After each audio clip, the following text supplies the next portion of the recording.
Pacific FM 95.1.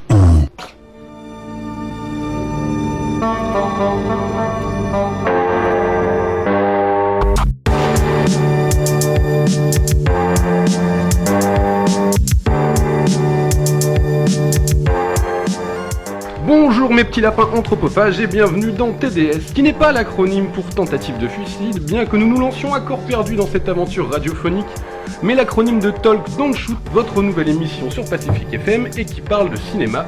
Mais avant de rentrer dans le vif du sujet, laissez-moi vous présenter l'équipe qui est allée voir les films parfois au péril de leurs yeux et au péril de leurs oreilles pour pouvoir vous en parler. Et je vais commencer par la personne qui est en face de moi, Camille. Bonjour Camille.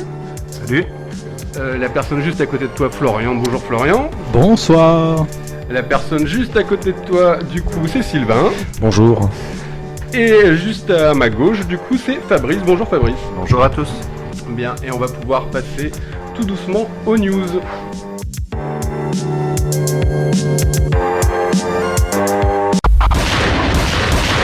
When you have to shoot, don't talk. Bon, vous vous en doutez, on passera pas à côté. Le festival de Cannes s'est terminé il y a 2 semaines, amenant avec lui son lot de polémiques, de stars, de paillettes, mais aussi de films, parce que Cannes c'est aussi des films, c'est pas que des polémiques à la con. Même si on a des fois tendance à l'oublier. Il faut dire que cette année était quand même une année particulièrement intéressante, comparée aux éditions précédentes, que ce soit pour la sélection, que ce soit pour le jury. Cette année, le président du jury, c'était Inaritu. Donc on va essayer de revenir sur l'ensemble de l'événement, même si on ne pourra pas tout traiter.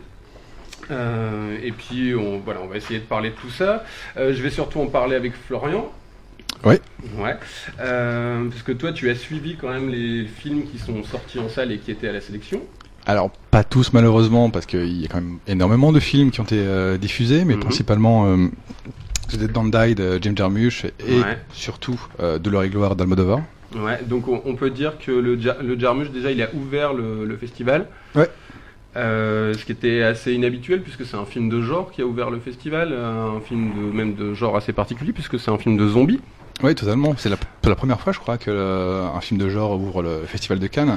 Ouais. Après, ça reste un film de genre de Jim Jarmusch. Ouais, du coup, on est dans un genre un peu travaillé. Je sais que, pour en avoir discuté avec toi, que tu n'as pas beaucoup aimé. Ouais, tu dévoiles le off, déjà.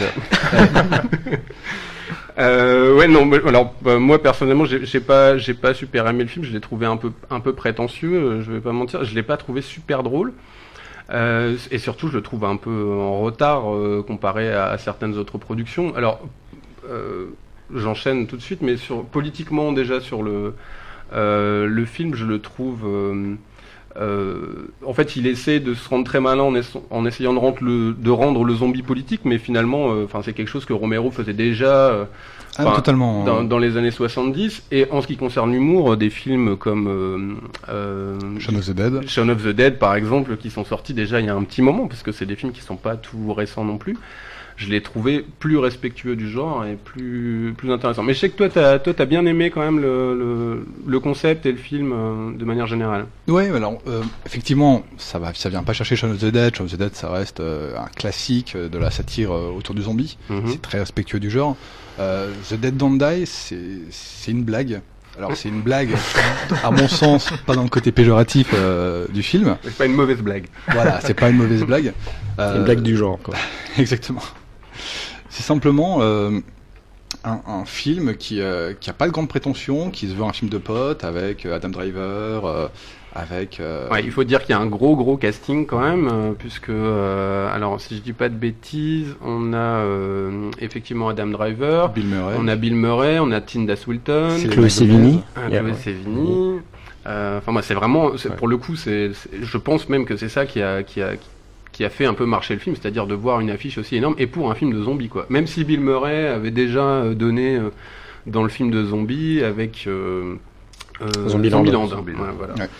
À quel rôle dans Zombieland d'ailleurs? Très bon film de zombies. Ouais, il jouait son propre rôle en plus, c'était très très drôle. Je sais pas si on peut spoiler l'auditoire sur le destin de Bill Murray dans Zombieland. Le film est un peu vieux maintenant, je pense qu'on peut se permettre. Il y a péremption. C'est-à-dire que donc pour ceux qui ne l'auraient pas vu, Bill Murray joue son propre rôle dans Zombieland. Il veut faire peur à un des héros à un moment qui est chez lui. Il décide, parce qu'il est très intelligent, de se déguiser en zombie. Il lui fait peur. le personnage en question se retourne, il lui tire dessus, il meurt. Voilà. Ouais, voilà. C'est très con comme mort. C'est très cynique, mais c'est très bien. Moi, c'est un film que j'adore pour le coup, que je trouve plus drôle. Mais on n'est pas dans les mêmes veines quand même, hein, sur la comédie, mais que le Jarmusch. Mais, moi, je me posais la question du coup parce que le festival s'est un peu vendu comme ça. Je regardais la montée des marches, enfin la première montée des marches pour le film de Jarmusch justement, et le présentateur arrêtait pas de dire c'est super cool, un film de genre à Cannes, un film de zombies, etc. En vendant une espèce d'ouverture du festival de Cannes à des genres un peu moins institutionnels, un peu moins classiques, un peu moins artistiques. Oui, non, je pense que de la part de Thierry Frémaux, c'est très politique, c'est une fausse ouverture au film de genre, c'est pas du tout ce que d'habitude le festival propose en dehors de peut-être des films de Tarantino. Ouais. Maintenant, oui, comme je dis, c'est pas vraiment un film de genre, c'est un film blague, mais une blague un peu potache, plutôt feel good. Les acteurs sont un peu en roue libre, mais se font vraiment plaisir et c'est communicatif.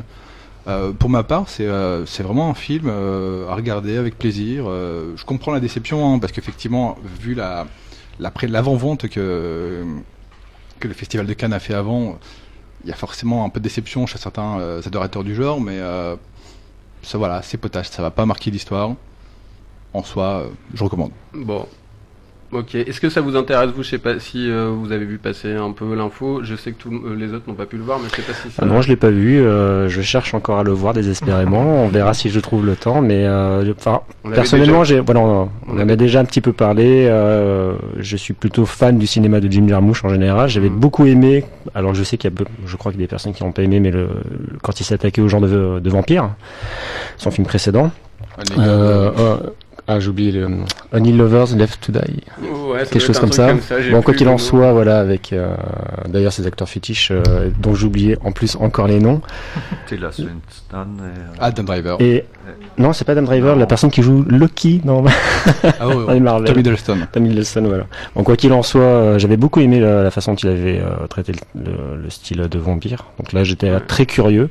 Et c'est vrai que je faisais partie des gens qui ont été plutôt hypés par la bande-annonce quand elle est sortie. Je me suis dit, un film de zombie avec un tel casting avec Jim Jarmusch. Mais bon, apparemment, voilà, les avis encore une fois sont. Il a annoncé différents. lui-même. Il l'a annoncé lui-même pendant la conférence de presse.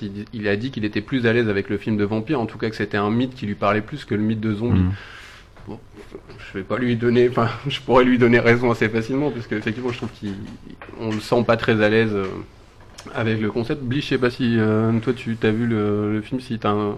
Non, je ne l'ai pas vu, mais de base il ne me tentait pas plus que ça, parce que généralement les gros castings, je trouve que ça n'annonce jamais du très bon, hein, à part chez Wes Anderson peut-être et Tarantino, qui sortent un peu du lot pour ça, mais... Tu veux dire, c'est un effet d'annonce, c'est ça? C'est un effet d'annonce, enfin pour moi, oui, donc... et puis surtout qu'ici, à part Adam Driver, c'est quand même pas mal d'acteurs qui sont un peu en mode sur leur tour, qu'on voit plus vraiment dans les grands films, quand j'ai un certain âge. C'est vrai que Bill Murray, ça faisait un petit moment. Ouais. C'est vrai que Bill Murray, Chloé Sevigny, c'est rigolo. Enfin, pourtant, c'est une actrice que tout le monde, enfin voilà, qui est un peu, qui est quand même reconnue, mais très rare, finalement, qu'elle soit comme ça dans un film de Jarmusch. Oui, c'est vrai que la dernière fois qu'on l'a vu, je pense que c'était chez Vincent Gallo et c'est pas tout à fait le même rôle. Effectivement. Et du coup, voilà, non. On ne développera pas. On verra bien. On verra bien ce que ça donne. Je le regarderai quand même, mais pas de grosse attente. Mais par contre, je ne connais pas Jarmusch. Je n'ai vu aucun de ses films parce que j'ai un petit problème avec Tilda Swinton déjà. Et ceux qui m'intéressaient le plus, elle joue dedans. Donc, attention, tu lances un débat là. C'est dangereux. On n'a pas le temps. On n'a pas le temps de faire un débat pour ou contre Tilda Swinton. Elle joue bien, Ouais. Voilà. Camille, non, pas plus que ça. Pas plus que ça, je suis pas spécialement fan de films de zombies, je vais peut-être le voir pour ma culture personnelle, mais après si tu me dis qu'il y a du trash, qu'il y a du gore, ça pourrait m'intéresser. Alors le gore, c'est pas tellement le cas. Parlons-en, ouais. Alors. Ça a l'air potache, quoi. Oui, il y a du gore, mais tout est désamorcé par l'humour. Du coup, c'est pas un film de zombies qu'on peut aller voir pour l'amour du genre et en tout cas l'amour du trash. C'est pas les hectolitres de sang comme on a l'habitude de le voir chez certains. Ouais, mais donc pourri alors. Mais donc le film est drôle alors. Je pense que Camille, ça ne t'intéressera pas outre mesure. Mais le film est drôle alors. Oui, très drôle. Très drôle. D'accord. Ouais, moi je l'ai pas trouvé. Moi, il m'a fait sourire, mais ça m'a pas fait rire non plus. Après, il y a un côté méta aussi très bizarre où on va pas trop spoiler le film, mais pareil, qui a déjà été un peu usé beaucoup. Ouais, mais alors justement, ce que j'aime avec cet humour méta, c'est que il revient souvent, on le sent venir, et c'est justement ce que Jarmusch essaye de faire, c'est jouer avec la répétition et le fait que le spectateur peut-être un peu aguerri va comprendre où il veut en venir, mais derrière partir dans autre chose et faire ah oui effectivement c'est là que tu voulais aller, c'est ce qui est à mon sens rend le film plus drôle. Après j'ai envie de dire allez le voir, écoutez pas Guillaume, s'il est animateur et pas chroniqueur, voilà. Bon, ok, je me tais, j'arrête là, je pourrais en dire encore beaucoup, mais on va passer au second. Celui-là, je sais que tu l'as beaucoup aimé, c'est le dernier Almodovar, du coup, ouais, c'est Douleur et Gloire. Bon, qui sonne un peu comme un chant du cygne, je sais pas comment tu l'as perçu toi, mais... Oui, bah alors, peut-être pas chant du cygne, mais c'est très autobiographique, ça raconte sa jeunesse, c'est très romancé, il y a un rapport à sa mère, il y a un rapport à sa sexualité aussi. Alors techniquement... Souvent dans les films de Almodovar, hein, mais... Après, comme il parle beaucoup de femmes, il aborde pas forcément sa propre homosexualité. C'est vrai. Dans le cas de Douleur et Gloire, ce qui est intéressant, c'est qu'on devine que c'est Almodovar parce que c'est pas clairement dit. C'est un rôle qui est tenu par Antonio Banderas qui est génial dans ce film, qui est vraiment métamorphosé. Qui a eu du coup la Palme d'Or de l'interprétation masculine. Ouais. Enfin, la Palme d'Or, qui a eu le Grand Prix de l'interprétation masculine, pardon, à Cannes. Et entièrement mérité, hein, pour ma part. Clairement. Je savais que c'était lui et je l'ai pas vu une seule minute dans le film. Pour moi, il jouait son rôle. Le rôle donc du réalisateur qui a des problèmes de santé, qui a un peu de manque d'inspiration, et qui en fait, au travers du film, refait sa propre vie, essaye de retrouver justement l'inspiration, verse dans pas mal de milieux, il verse un peu dans la drogue. Dans des sujets très polémiques, c'est-à-dire que là pour le coup il y va à donf, donc il se permet, c'est héroïne, en fait il retrouve, on peut expliquer un peu le pitch, il retrouve un ancien acteur avec qui il a tourné, et avec qui il s'est brouillé pendant je sais plus 20 ans, non 30 ans, oui. Je sais plus. Et en fait il le retrouve, il essaye de se rabibocher avec, puisqu'il y a une cinémathèque qui veut faire une rétrospective sur le film qui les a fait connaître. Voilà. Et quand il va le retrouver, donc lui, le réalisateur a énormément de problèmes de dos, il souffre beaucoup et il décide de rentrer dans l'héroïne avec son pote pour calmer les douleurs. Voilà, donc, à 50 ans, parce que pourquoi pas. Ouais, et c'est fait avec il y a pas de côté moralisateur dans tout ça non plus. C'est vraiment balancé comme ça. Tout glisse tranquillement. Les sujets même très très durs. Par exemple, tu parles de sujets très durs, mais à un moment, il aborde donc sa propre homosexualité, une relation qu'il a eue 20 ans en arrière, justement au moment du film, avec une personne qui revoit à cette occasion. C'est un truc très beau, qui est pas militant, il essaye pas de dire quelque chose, il parle juste de sa propre expérience. C'est très personnel. Ouais. Voilà. Et c'était vraiment, c'est un film beau. Après, effectivement, ça, pour ma part, ça me fait beaucoup penser à La Danza della Realidad de Jodorowsky, qui était aussi un film autobiographique avec un vrai rapport à la mer, un côté un peu mélodique en tout cas du récit. Et quand tu parles du chant du cygne, effectivement, il faudra voir ce qu'il va faire après, mais en tout cas, s'il devait s'arrêter là, ça serait un beau final pour sa carrière. Ouais, c'est sûr, c'est très joli. Bon, je pense qu'on peut s'arrêter là sur celui-là, à moins que tu aies quelque chose d'autre à dire sur le film. Non, mais effectivement, c'est... Voilà. Si, on peut dire que Antonio Banderas a la magnifique garde-robe de Almodovar à base de survêtements fluo et basket. Pour le coup, encore chez Almodovar, c'est très très coloré, c'est très joli. En dehors du scénario, on peut dire aussi que techniquement, c'est un film qui est super beau. Splendide. La lumière est splendide. Je sais pas si ça intéresse les autres. Totalement en fait, pareil. J'aime beaucoup Almodovar, donc non, là, on avait déjà parlé, mais j'espère pouvoir le voir aussi rapidement, à mon avis. Et je pense pas que je serai déçu. Ouais, tu connais déjà un peu le cinéma d'Almodovar? Ah oui, complètement. J'adore la façon dont il traite ses personnages, l'ambiance de ses films, justement aussi la façon dont il filme, tout simplement. J'aime beaucoup. Ok, Bliss, je sais pas si t'es un peu familier du cinéma d'Almodovar. Ouais, moi j'aime beaucoup ce qu'il fait. Après, on va encore dire que je critique, mais je ne suis pas un grand fan. Tu es là pour ça. Il faut dire que Bliss est notre Grumpy Cat. Je ne suis pas très fan de Banderas, mais je l'avais beaucoup apprécié dans la Piel que habito, désolé pour l'accent. Je sais plus quelle année c'était du coup. Je dirais que c'est un petit 2014, je dirais, facilement. Ouais, moi il y avait la fermeture du cinéma de quartier à l'époque qui a réouvert par après. Ouais, donc ça devait être un truc du genre même 2012-2013 à mon avis. Ouais. Mais bon, voilà, soit. Mais donc à voir, mais malheureusement j'ai pas encore eu l'occasion. Mais pour aller dans ton sens, Fabrice, je suis pas un grand fan de Banderas à la base. Je l'ai également beaucoup aimé dans La Piel que habito. Je m'en souvenais surtout dans les Desperados de Robert Rodriguez, où cachetonné vraiment à Hollywood. C'est surtout l'hispanique qui vient jouer. Dans le film d'Almodovar, il est vraiment méconnaissable. Comme je le disais tout à l'heure, je savais que c'était Banderas, mais il est tellement bon que tu vois le personnage qu'il incarne, tu penses pas une seconde à Banderas. Et en plus, en vieillissant, je sais pas si tu seras d'accord avec moi, Guillaume, mais il a un vrai charisme. C'est comme un bon vin. Oui, c'est ça. Un bon acteur avec un bon directeur, c'est avec un bon réalisateur en général. Mais je suis pas un grand fan non plus de Banderas. Mais là effectivement je trouve que le prix était mérité pour le coup.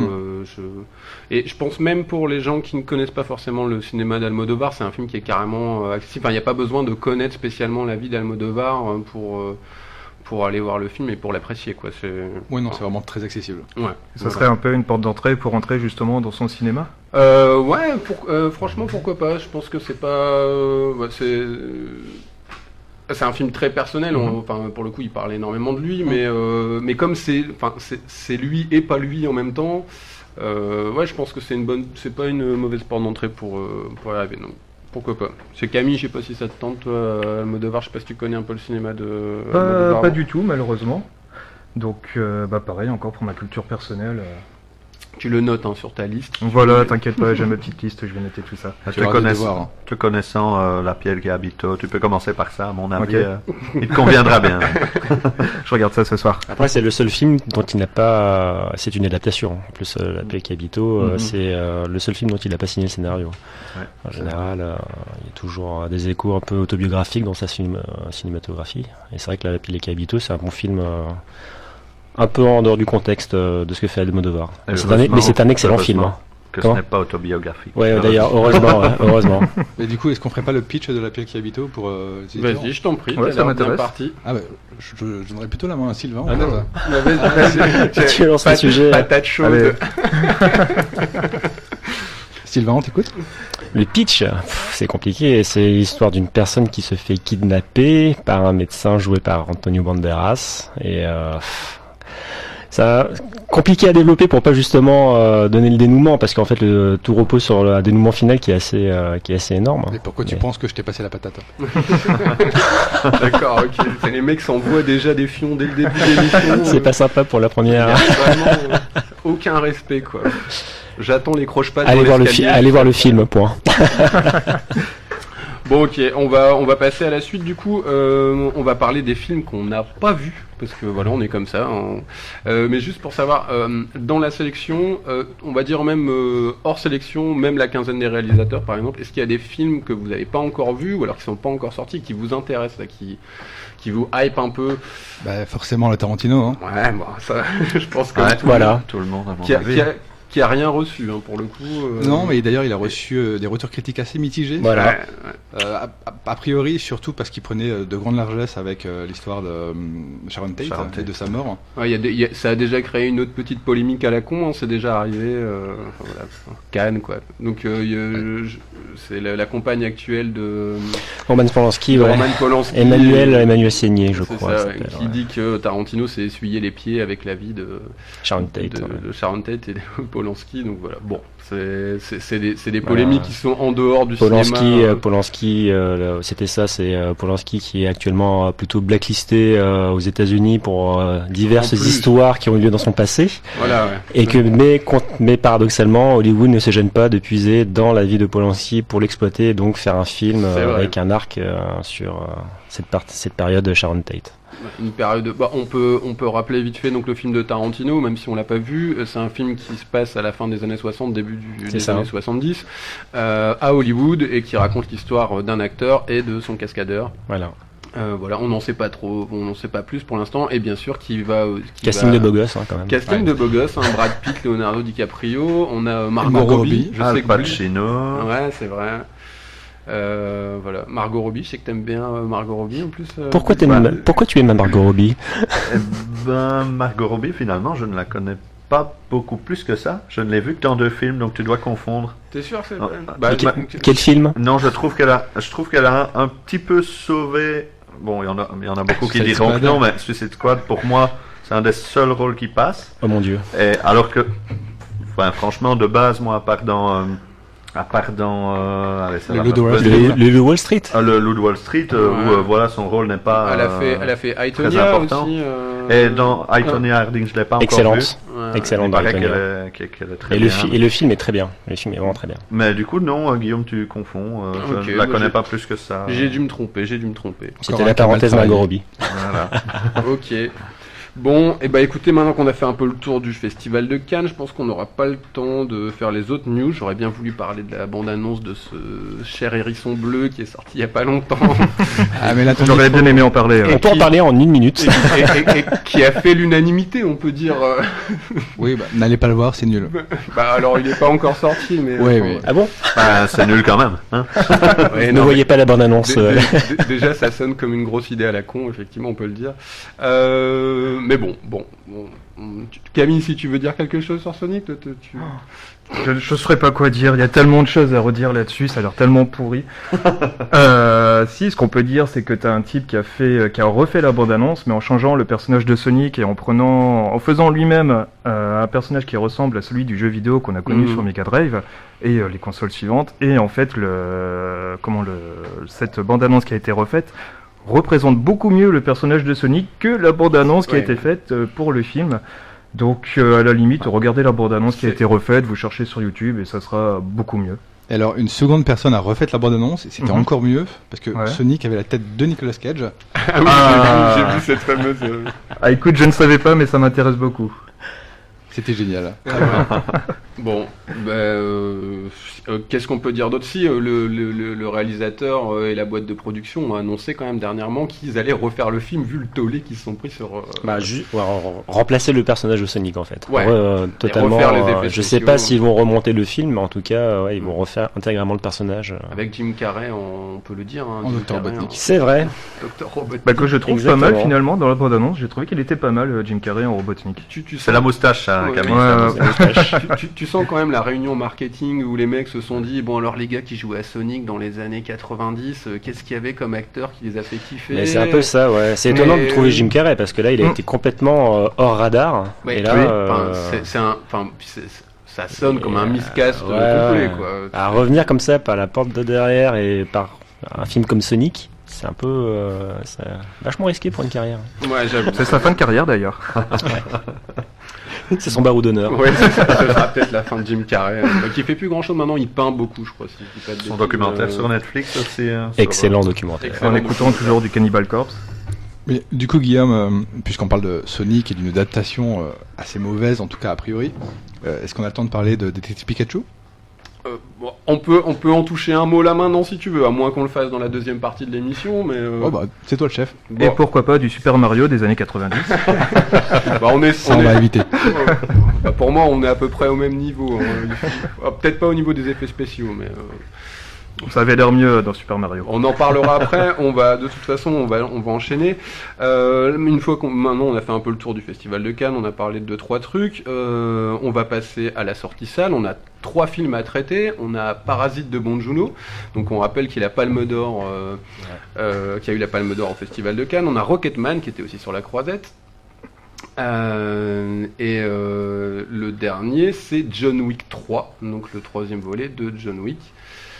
Et avant ça, on va se faire une petite pause musicale. Donc on va commencer. Je vais faire une petite dédicace à un copain. Je vais commencer par le générique du Roi et l'Oiseau, donc Ah ouais, j'adore ce film. C'est un excellent film d'animation. Excellent film. Magnifique. J'adore la BO, donc qui est composée par Wojciech Skiller. Alors désolé pour la prononciation, hein, ça doit pas du tout se prononcer Et comme ça. c'est mais pas ce bon, film aussi qui a inspiré Miyazaki, justement? Si, Entre autres, oui. ouais, bien sûr. Oui, entre autres, bien bien sûr. sûr. Ouais. J'ai oublié le nom du réalisateur, c'est Grimaud. Ah, attends, j'ai oublié. Je sais plus. Enfin, C'est français. c'est français. C'est français, monsieur. On est sur une radio belge. Hein. Du coup, je sais pas si les élans nationaux comme ça vont avoir un impact. Si, c'est le moment.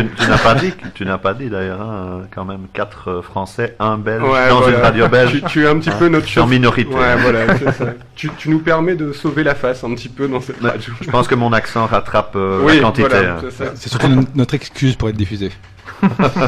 Ok, bon. Et donc, je disais, on va passer Le Roi et l'Oiseau, et juste après, on enchaîne sur la BO de Dragon, composée par John Powell. Voilà, donc 2 petites chansons, là, le temps qu'on fasse une pause, qu'on aille pisser un coup, qu'on fume une clope, qu'on se boive une bière, et puis on vous retrouve juste après pour la sortie des salles. C'est dit. When you have to shoot, shoot, don't talk.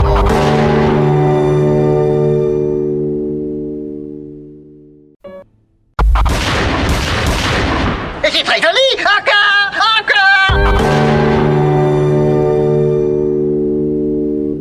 Bien, on est de retour, vous êtes sur Pacific FM et vous écoutez l'émission Talk dans le Shoot. Et après avoir fait un petit retour sur le festival de Cannes, on va passer directement à l'activité en salle avec le petit dernier qui est sorti le 4 juin, qui est Parasite de Bong Joon-ho. Donc on le disait tout à l'heure qu'il y a eu la Palme d'Or. Amplement mérité. Amplement mérité, oui, on peut le dire, exactement. Donc on va peut-être faire un petit rappel vite fait pour dire qui est Bong Joon-ho, donc réalisateur coréen. Sud-coréen, ouais, qui a déjà aligné quand même un bon palmarès. Réalisateur de Snowpiercer, film de monstre The Host. Ouais. Enfin, c'est pas vraiment son premier film. Le premier film qu'il a fait connaître sur la scène internationale, Memory of Murders. Memory of Murder, ouais. Donc il a fait 2 films coréens qui sont Memory of Murders et The Host. Et ensuite il a eu une petite carrière internationale où il a été faire Mother, Snowpiercer et Okja. Voilà. Qui est un film Netflix. Qui avait en plus été présenté, je crois, il y a l'année dernière à Cannes, qui a donc été le premier film qui a un petit peu semé la zizanie au sein du festival par rapport à la politique Netflix. Ouais, qui a fait polémique. Ouais. Du coup, c'est une belle revanche. Bah ouais, c'est ça, c'est une belle revanche. Et encore une fois, je me répète, amplement mérité, parce que le film est juste fou, incroyable, beau. Ah ouais, clairement. C'est vraiment un sacré choc. Et voilà. On peut peut-être parler du pitch vite fait. C'est une satire politique qui utilise pas mal les codes du genre. Oui, il mélange différents genres. Voilà, il maîtrise très très bien le rythme. Quand même un mélange comédie noire, satire sociale, satire familiale. Et ponctué de moments quand même plutôt dramatiques. Ouais, donc c'est une famille, on va dire, pauvre sud-coréenne qui habite dans ce qu'ils appellent les entresols. Donc apparemment c'est des maisons très typiques. Des sortes de semi-caves, voilà. Et qui vont falsifier leur CV, pour aller se faire embaucher dans une famille très bourgeoise. Très bourgeoise, voilà. Sur les hauteurs, donc... Et d'ailleurs, je ne sais pas si c'est précisé où est tourné le film, où se situe le film. Je ne crois pas. Je pense pas, non. Je pense pas du tout. Bon, tu veux commencer à en parler si tu veux... Oui. Je me répète encore une fois. Donc le film déjà, c'est un sacré choc cinématographique. C'est encore une fois, le réalisateur montre une très très grosse maîtrise du rythme. Le film dure quand même 2h15, si je me souviens bien, et on traverse différentes phases d'émotion du début jusqu'à la fin, forcément qu'on ne va pas dévoiler, et un sacré tour de force en termes de mise en scène, de narration, la façon dont il raconte, déroule son histoire jusqu'à la toute fin est juste ultra maîtrisé, vraiment impressionnant.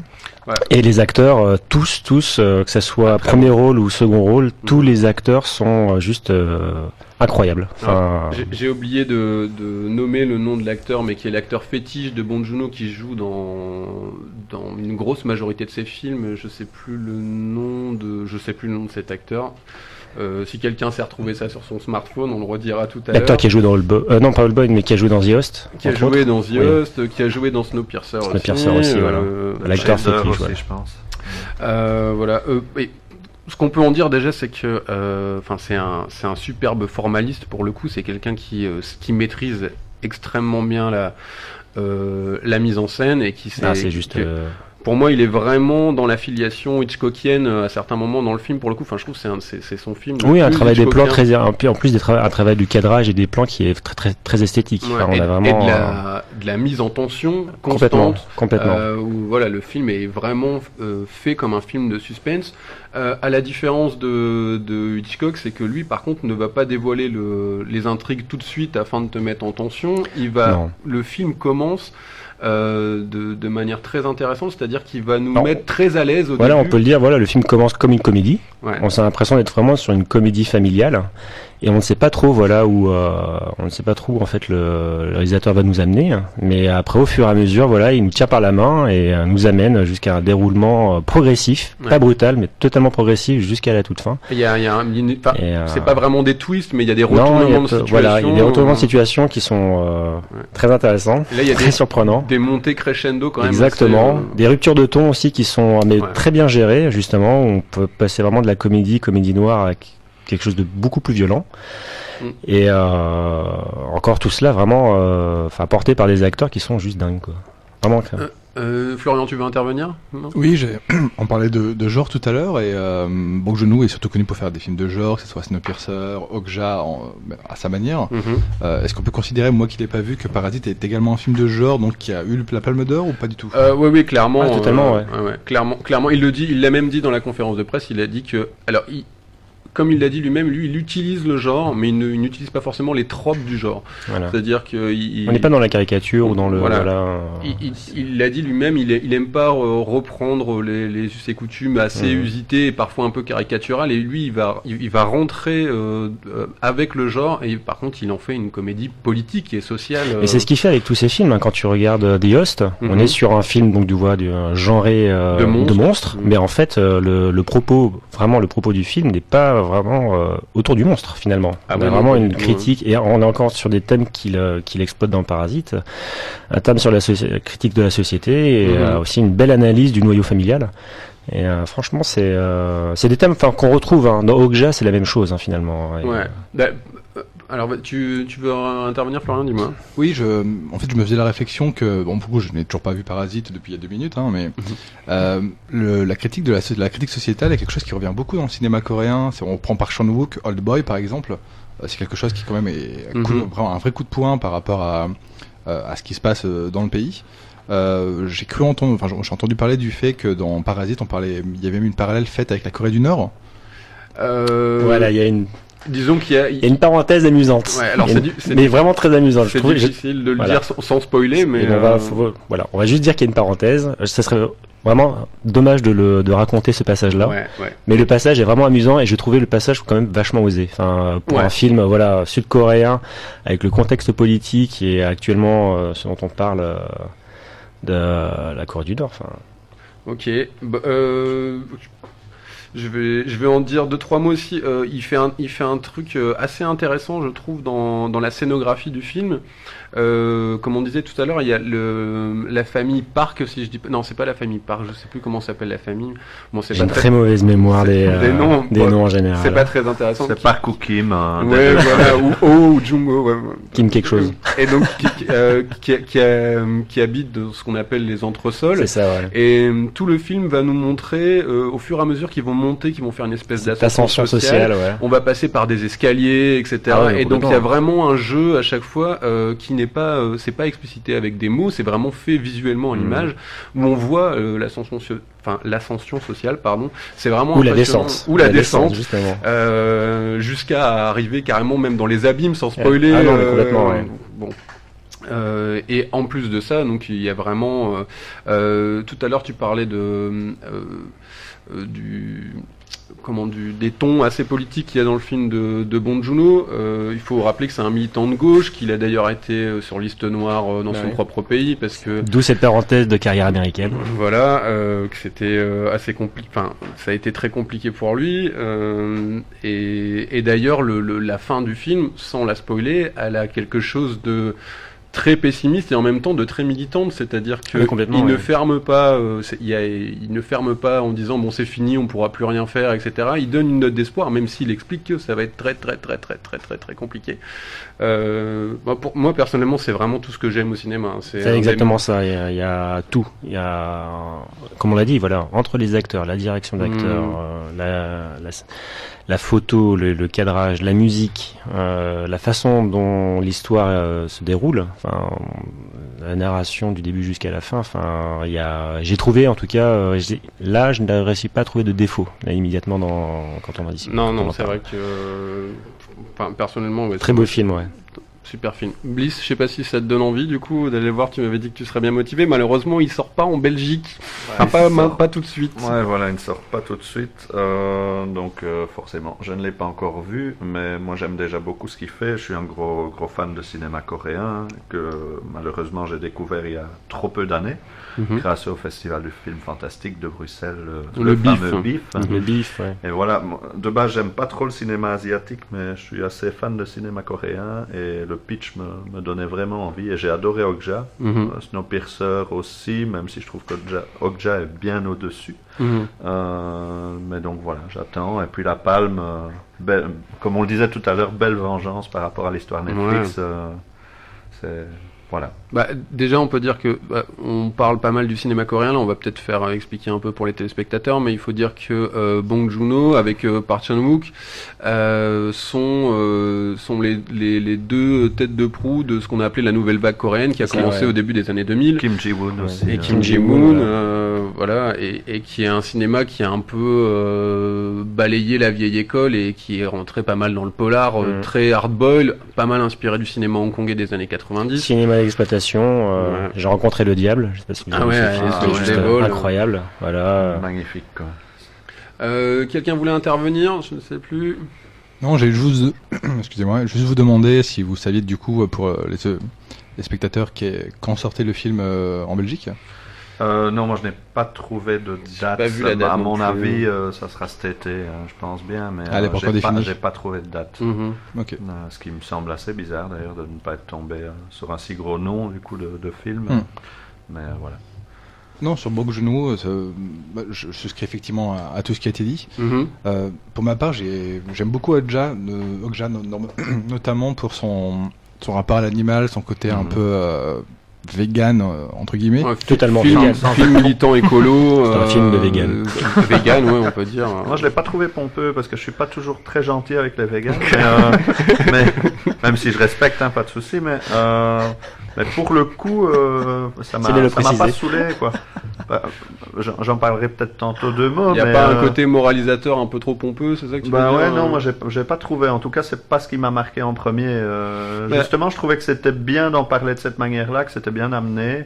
Non, moi ça m'a pas choqué. Alors là pour le coup, en plus, c'est-à-dire que dans le dernier Parasite, je sais pas si tu seras d'accord avec moi, Sylvain, mais la famille de riches la famille bourgeoise n'est pas traitée non plus comme, il y a rien de manichéen là-dedans en fait. Ah non, ils sont pas. Peut-être la femme qui est un chouïa caricatural, mais pour sinon la famille, voilà pour la comédie, mais non la famille n'est pas du tout, c'est pas une représentation. Il dresse vraiment un constat structurel plus que. C'est très factuel, très factuel, voilà. Ils font rien de mal en soi, c'est juste en fait on a un traitement de deux castes qui s'affrontent et chacun vit dans sa petite vie et en fait on est un peu observateur de tout cela, quoi. Finalement, il n'y a pas de.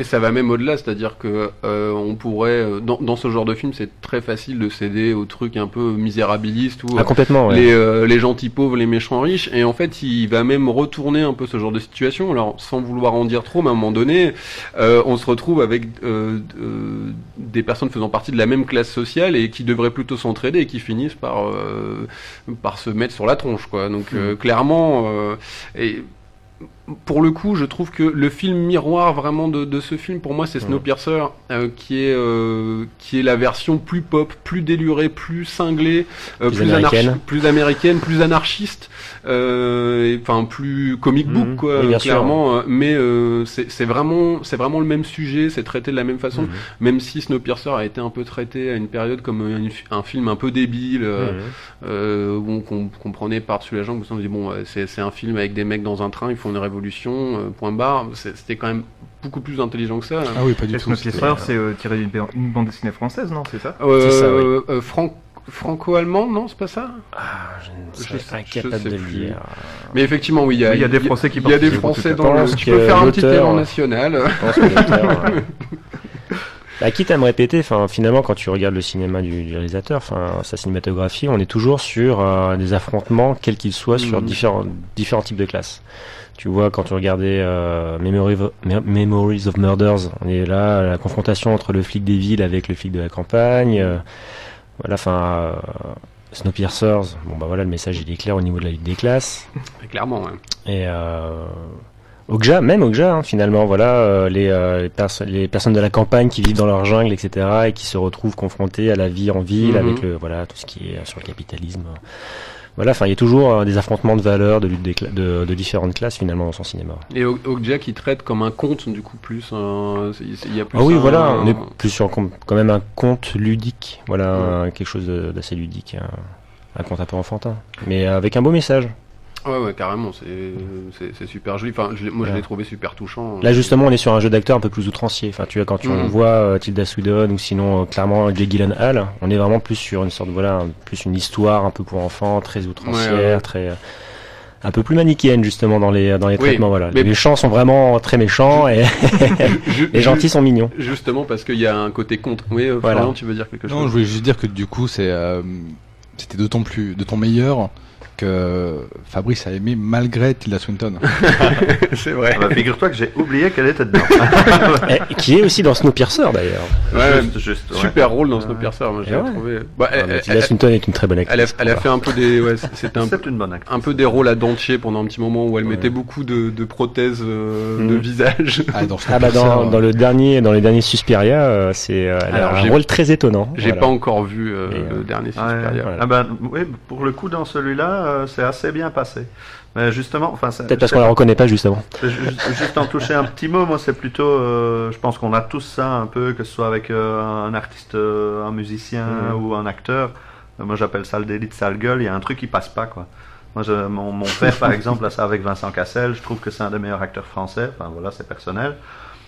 Moi c'était de la Swinton, ça passe pas. Il y a un truc, il peut faire le meilleur rôle du monde. Voilà. C'est vraiment viscéral là. En France, on considère pas que Vincent Cassel est un des meilleurs acteurs, donc évite. Par contre, ce que disait Sylvain, vachement intéressant, c'est que dans Suspiria, elle a effectivement le rôle de la prof de danse, mais c'est aussi le psychanalyste que tu vois au début, qui est un homme, qui est joué par Tilda Swinton. Elle est méconnaissable. Elle joue le rôle d'un homme. Oui, c'est vrai. On est vraiment dans la performance d'acteur, transformisme, tout ça. Souvent dans la performance. Et justement, en parlant d'acteur, tout à l'heure, on cherchait le nom de l'acteur de Parasite, c'est Song Kang-ho. Ah merci. C'est pour ça qu'on s'en souvient pas. Excusez-moi pour l'accent.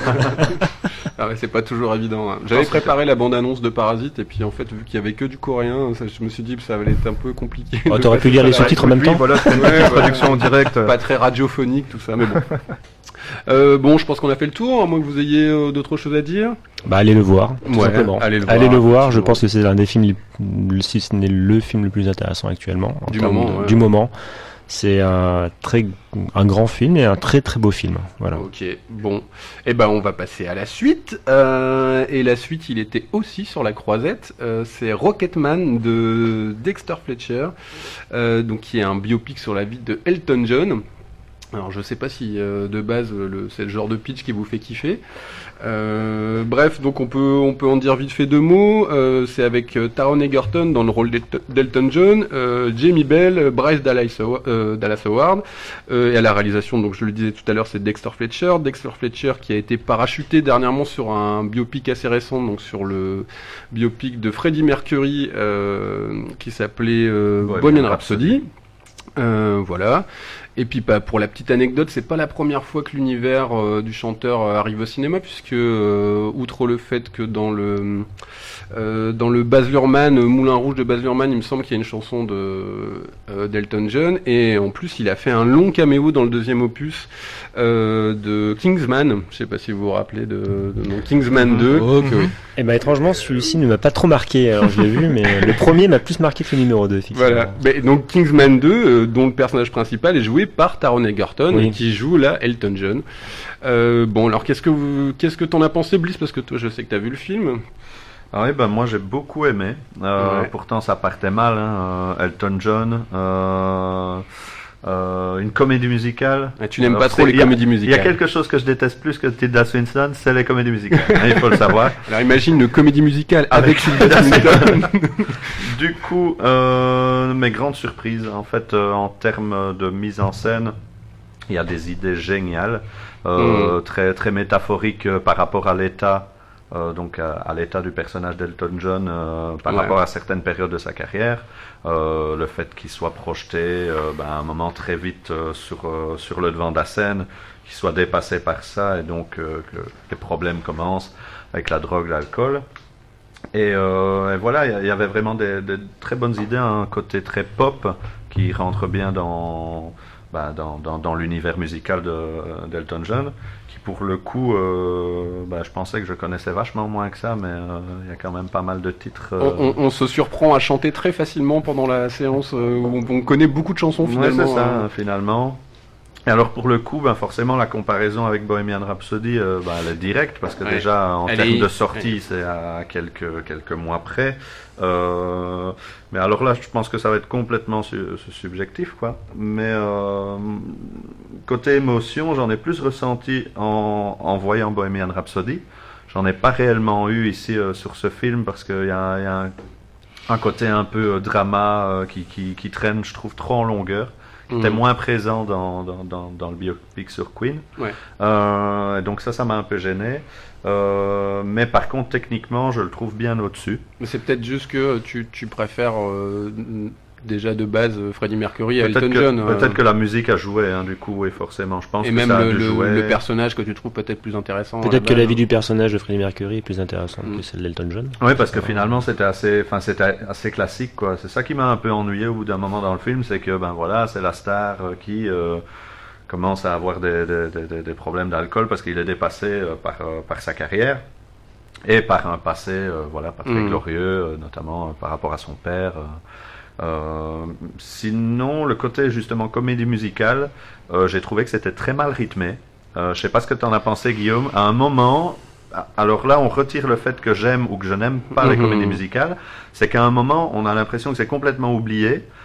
Et du coup, tu te dis, mais finalement, pourquoi une comédie musicale? Parce qu'il y a des passages chantés qui ne sont pas, qui sont plus dans la mise en scène plutôt que dans le côté comédie musicale avec tout le monde qui commence à danser, qui traverse la pièce comme si personne n'était là.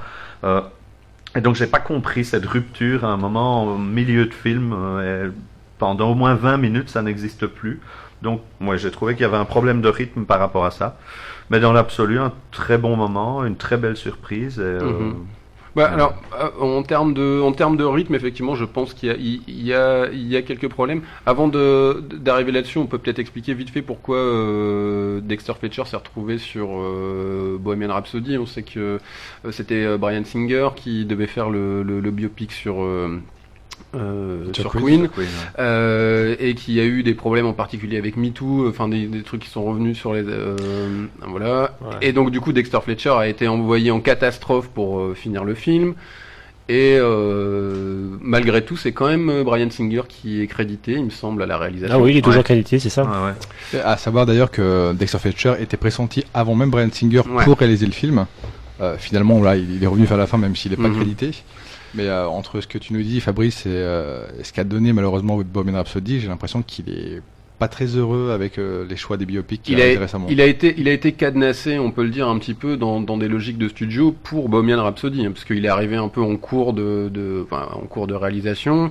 Il avait pas le droit d'y apposer sa patte. Il a dû faire il a fait le rôle de Yes Man, quoi. Ouais, voilà. Il y a eu un petit côté, effectivement, Yes Man sur le film. Après, moi pour le coup, je trouve que sur Rocketman, alors moi pareil, hein, tu vois, pour le coup, Elton John, c'est pas quelque chose qui me botte plus que ça. Je connais les chansons, mais c'est pas un artiste qui me botte plus que ça. Malgré tout, là, on sent qu'il s'éclate comme un fou. Enfin, en termes de mise en scène, on sent qu'il a un peu. Là, pour le coup, il se lâche, il se fait vraiment plaisir.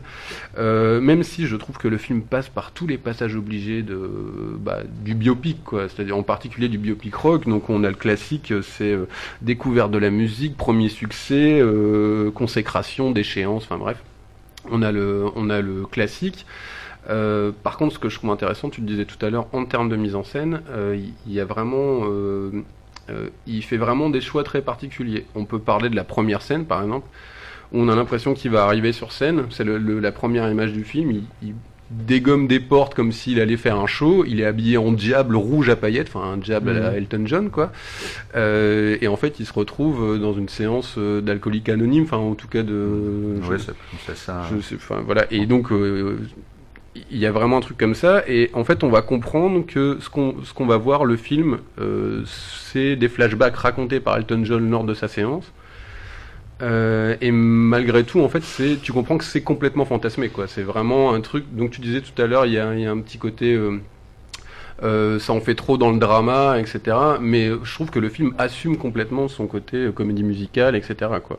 Alors est-ce que, je n'ai pas vu le film, mais est-ce que par rapport à Bohemian Rhapsody, est-ce que l'univers du film quand même colle au personnage? Enfin, pour moi, Elton John, c'est quand même un personnage qui a traversé différents courants musicaux, pop, glam, etc., très coloré, très pailleté, très coquet.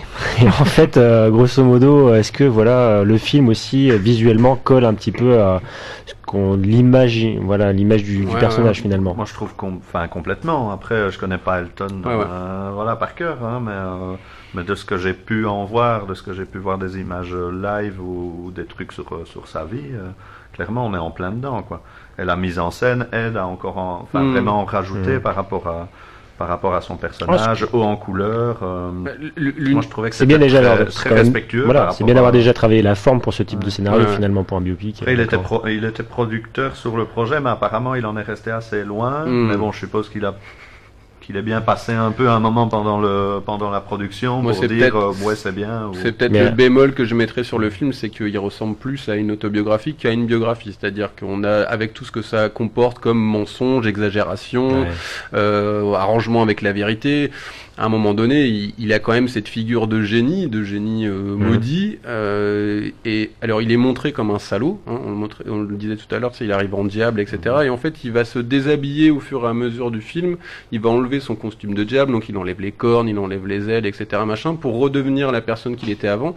Et en fait, tout le long du film, on te fait comprendre que oui, Elton John a été un sacré connard, mais c'est parce qu'il a été victime de mecs plus connards que lui. Donc, c'est ça. Et je trouve que beaucoup moins, par contre, que dans le biopic sur Queen, qui était très très très romancé, je pense beaucoup plus excessivement. Mais moi je trouve finalement que même si on essaye de le faire passer entre guillemets pour un connard à un certain moment, comme tu dis, ça passe toujours par une pirouette ou l'autre pour montrer que c'est pas vraiment sa faute, quoi. C'est la faute à la drogue, c'est la faute à son manager, c'est la faute à sa mère, son père. Enfin, voilà. Il y a un petit côté pauvre petit canard quand même à un moment donné dans le film où tu parce que finalement c'est quelqu'un de très bien. D'ailleurs, le petit le petit moment à la fin du film en mode Elton va bien, Elton est heureux, c'est ça, bisous. Il y a un petit côté, c'est vrai. Il y a un petit côté comme ça à la fin du film, c'est très bizarre. Il faut dire que le but final, ça reste qu'à la fin du film, on achète les albums. Hein. Ah oui, j'en ai déjà vu en vitrine. Le best-of au moins. Le best-of. J'ai déjà vu en vitrine des disquaires. Ouais. Et ils sortiront peut-être une BO du film. D'ailleurs, il faut dire que c'est Egerton qui chante les chansons, par contre, contrairement à... Justement, c'était ma question. C'était au milieu de tout ça, comment est l'acteur principal? Eh ben, en effet, on n'en a pas parlé. Moi, je l'ai trouvé assez bluffant. Ouais, je trouve que de base, Bah oui, c'est un chouette acteur. Hein, je l'ai pas vu dans énormément de films. C'est quand même le beau gosse dans Kingsman. Donc là, tu te dis, passer de Kingsman à Elton John.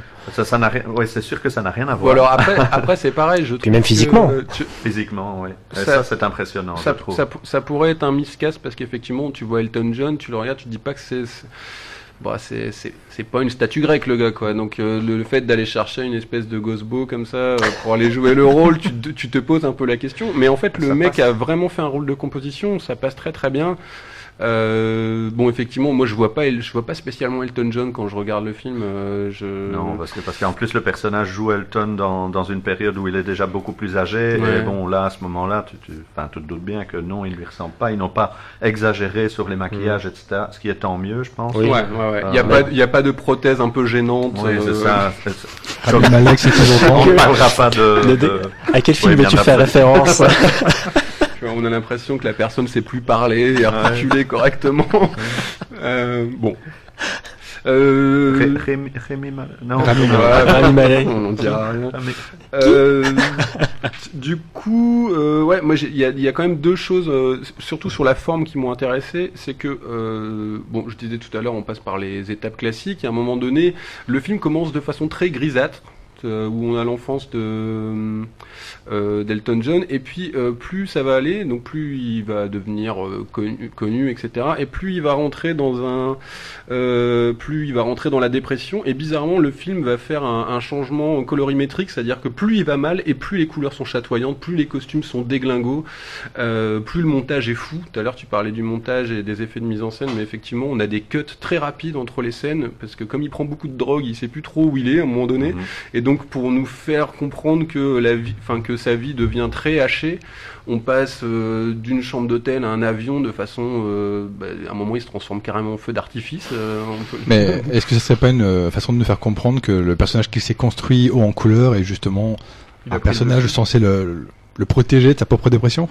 Je pense qu'il que c'est un artiste qui se cachait derrière les personnages qu'il crée. Enfin, je pense bien. Oui, il y avait forcément, il y avait la problématique aussi avec son homosexualité qui devait la cacher complètement à cette époque-là. Qui est bien traité, je trouve, dans le film. Je trouve ça plutôt bien traité. C'est bien envoyé dès le début avec un... Mais ça passe bien, c'est pas trop lourd. On s'attarde vachement plus sur le côté, justement, dépression, alcoolisme... accro à tout finalement, hein, comme ils le disent bien à la fin. Elton est toujours accro au shopping, mais pas au reste. J'ai trouvé ça très bizarre, mais des espèces de photos comparatives à la fin du film, par contre, qui je trouve n'ont rien à foutre là. Enfin, je sais pas si t'es resté. Ils ont fait le comparatif les deux acteurs, fiction et personnage réel. Justement, pour le coup là, ils vont un peu trop loin parce que comme on dit, autant ils jouent super bien. C'est pas nécessaire. C'est pas nécessaire. Ça fait un peu un effet de style pour prendre le spectateur par la main pour leur expliquer vraiment qui a représenté qui. C'est peut-être pas nécessaire. Disons le plus gros problème que j'ai par rapport à ça, déjà je trouve que ça fait toujours un peu tricky-chouille, genre regardez, on a refait comme dans la réalité. Bon, alors que c'est pas spécialement le cas, et puis surtout ça défonce tout le propos du film qui est en train de te dire on a fait une version, c'est pas la vraie vie d'Elton John, on est en train d'en faire une version fantasmée, une version complètement rêvée, une version dingue, et là ils essaient de te remettre dans la réalité en disant vous avez vu, c'était pareil. Donc je comprends pas trop ce choix final du truc quoi. Puis-je poser une dernière question? Vas-y, je t'en prie, on a le temps. Et la musique du film alors? Parce que quand même, on est sur un artiste musical relativement culte. Il va y avoir un décennie. Comme on disait tout à l'heure, c'est bien Taron Egerton qui chante. Donc déjà ça c'est quand même assez bluffant. C'est une belle performance. C'est une belle performance. Des bons morceaux choisis. Et voilà, je ne suis pas un grand fan d'Elton encore une fois, mais oui, moi j'ai passé un bon moment, même musicalement. Est-ce que ça t'a donné envie de découvrir la discographie d'Elton John? Peut-être un peu plus, parce que c'est toi qui... Le film a été efficace. Exactement. Je vais acheter l'album demain. Non, mais justement, sa carrière est très large. J'ai l'impression qu'il y a beaucoup de styles qui ont été brassés, comme tu disais tout à l'heure. Il a évolué avec son âge, je pense. Il a vraiment fait de la pop, du glam, glam opéra... Il a quand même fait la musique du Roi Lion. Ouais. C'est vrai qu'on oublie le Roi Lion qui sort Voilà. bientôt, on pourra le dire, la version live Oui. de Disney. On en peut parlera oublier, peut-être. je pense, on peut oublier. Ouais, Est-ce que c'est vraiment nécessaire d'en On parler le coupe pas forcément à tous les niveaux, mais On en parlera. on en On en reparlera. parlera. On parlera de la peut-être, performance technique à la Voilà, limite. ouais. voilà, exactement. Ben, on a tout dit, hein. Non, mais pour répondre à ta question, moi je trouve vraiment que l'univers d'Elton John, que ce soit musicalement ou visuellement, il se prête vraiment. Enfin, c'est vraiment très cinématographique. Ça marche très bien avec le côté comédie musicale. Toi, je sais que t'aimes pas trop. Je pense que si déjà ça c'est bien, je pense que le film déjà a réussi quelque chose. Enfin, personnellement, Ouais. par rapport à Bohemian Rhapsody, qui pour moi n'était pas un très grand film, en fait, si déjà le film représente le côté encore une fois pop, glam, musical, représentatif de la carrière d'Elton John, je pense que déjà le film réussit déjà quelque chose de bien. Quoi. Ouais, pour moi, finalement, c'est- le boulot est quand même déjà à 3/4 bien fait finalement. Ouais, c'est le gros point fort du film. Pour moi, c'est vraiment ça. Je pense qu'il... Ouais, excuse-moi. Vas-y. Ouais, je pense qu'il a eu que c'est dommage qu'il ne soit pas sorti après Bohemian Rhapsody, en fait. Parce que, forcément, je pense que les gens vont rester calqués sur celui-là, alors que clairement... Et c'est curieux comme stratégie d'avoir sorti un biopic Oui, en plus ou moins directement le même moment. 1 ou 2 mois juste après Bohemian. C'est un souci d'agenda de tournage, je ne sais pas, mais en tout cas, oui, je trouve que c'est pas très bien joué. Maintenant, j'espère que les gens, mais ça m'étonnerait que le public global Suivre. qui a adoré Bohemian Rhapsody va vraiment voir qu'il y a une différence en termes de technique. Parce que le film est bien au-dessus, il n'y a rien à faire. Non. Et même au niveau de l'histoire, on est beaucoup plus proche du personnage. Donc, Et il y a alors le seul truc, je vais juste mettre un petit bémol sur Vas-y, lâche-toi. le fait que Taron Egerton, c'est super cool qu'il fasse qu'il ait interprété les chansons, etc. Par contre, on peut pas dire il a pas la même tessiture de voix qu'Elton John. Non, on sent bien que dès que ça monte un peu dans les aigus, on a traficoté un peu le son, on a rajouté des voix derrière pour que on cache un peu tout ça. Donc effectivement, le mec fait quand même une performance complète, hein, c'est-à-dire il chante, il joue, etc. Il danse même parce qu'il y a carrément des moments dansés. Mais voilà, il y a juste ce petit truc là, mais c'est vraiment une histoire d'enculer les mouches, hein, parce que sinon le film est vraiment très bien. c'est un détail. Tu te Je sais lâches. pas si on peut parler zoophilie à la radio, je sais Oui, pas. Avec les insectes, je sais pas. On est en Belgique, on sait pas. En Belgique, on peut tout faire. Ah bah d'accord. Bon, bah, c'est parti. On a fait pire. Bon, est-ce qu'on a fait le tour de Rocketman? On dirait bien. Pour moi, oui. Ouais, Rien ok. à rajouter. Bon, et ben c'est parfait, on va pouvoir passer à la suite. Et la suite pour le coup, alors là on va quitter les paillettes, les strass, les machins. Oh oui. Et là, on va rentrer dans le gros dur, puisqu'on va parler on va parler du dernier chapitre de John Wick. Donc John Pas vraiment le dernier au final. Le dernier Ah de oui, ce genre. le dernier. Voilà. Oui, voilà, c'est ça. Ouais, No spoil, please, no attention. spoil. Je sais pas. Donc John Wick 3 Parabellum. Oui. Qu'est-ce qu'on peut dire? C'est que c'est réalisé par Chad. J'ai oublié. Pareil, nom de réalisateur totalement imprononçable. Pas étudier nos fiches, Ah oui, ça ne va pas. Chad Stahelski. Voilà. Très connu, très connu. Il Bah, a fait beaucoup de... En fait, oui. connais pas. C'est-à-dire, on le connaît pas spécialement en tant que réalisateur, mais c'est des gars Scénariste. qui ont été. Non, c'est des gars qui ont été Chorégraphe. cascadeurs, en particulier coup, sur ça la se voit. sur la trilogie Matrix. C'est comme ça qu'ils ont rencontré Keanu Reeves. Donc Keanu Reeves, qui est l'acteur principal de la John série Wick, John Wick. C'est d'ailleurs John Wick qui les a appelés parce en fait, le scénario de John Wick a fait partie de ce qu'on appelle la liste.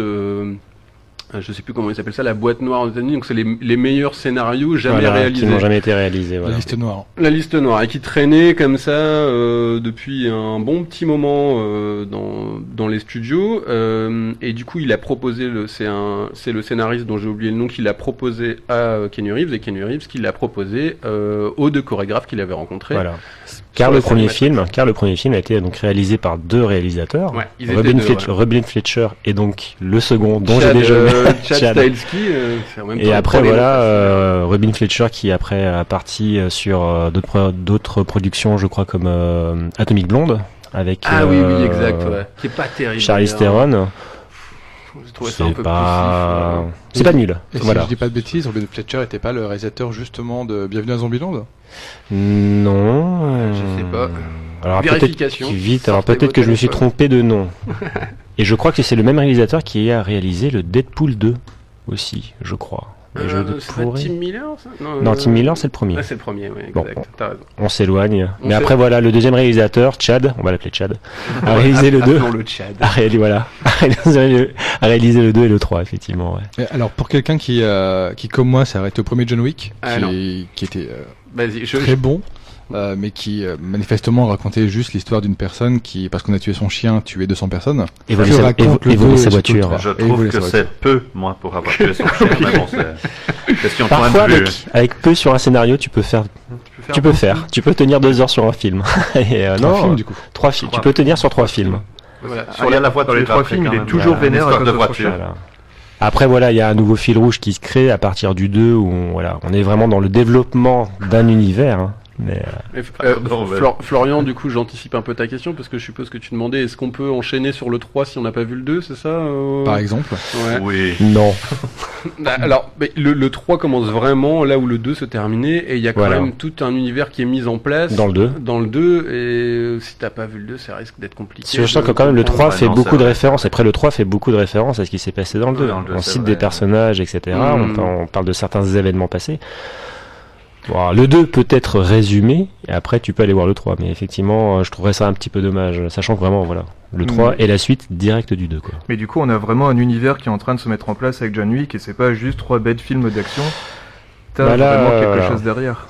Ça peut être le piège du film, c'est-à-dire que là, il commence à développer un univers qui est intéressant, mais qui repose quand même sur des bases scénaristiques qui sont pas hyper développées, enfin très profondes en fait. Donc c'est un peu l'univers, c'est un peu je pense le défaut de cette trilogie, c'est qu'on repose quand même sur des scénarios à la base très faibles. Ouais. Et le 3 finalement ne rehausse pas la barre par rapport au 2. Rehausse peut-être la barre en termes de scènes d'action, ce qui est complètement le but, le propos du film, c'est de toujours aller plus loin en termes de scènes d'action qui sont très impressionnantes. Ouais. Ça n'évolue pas des masses en termes de mise en scène, mais le scénario en lui-même, pour moi, on décolle pas par rapport aux 2, quoi. On est vraiment dans une linéarité totale. Et c'est pour moi le défaut du film, c'est que le film dure quand même 2 bonnes heures, encore une fois.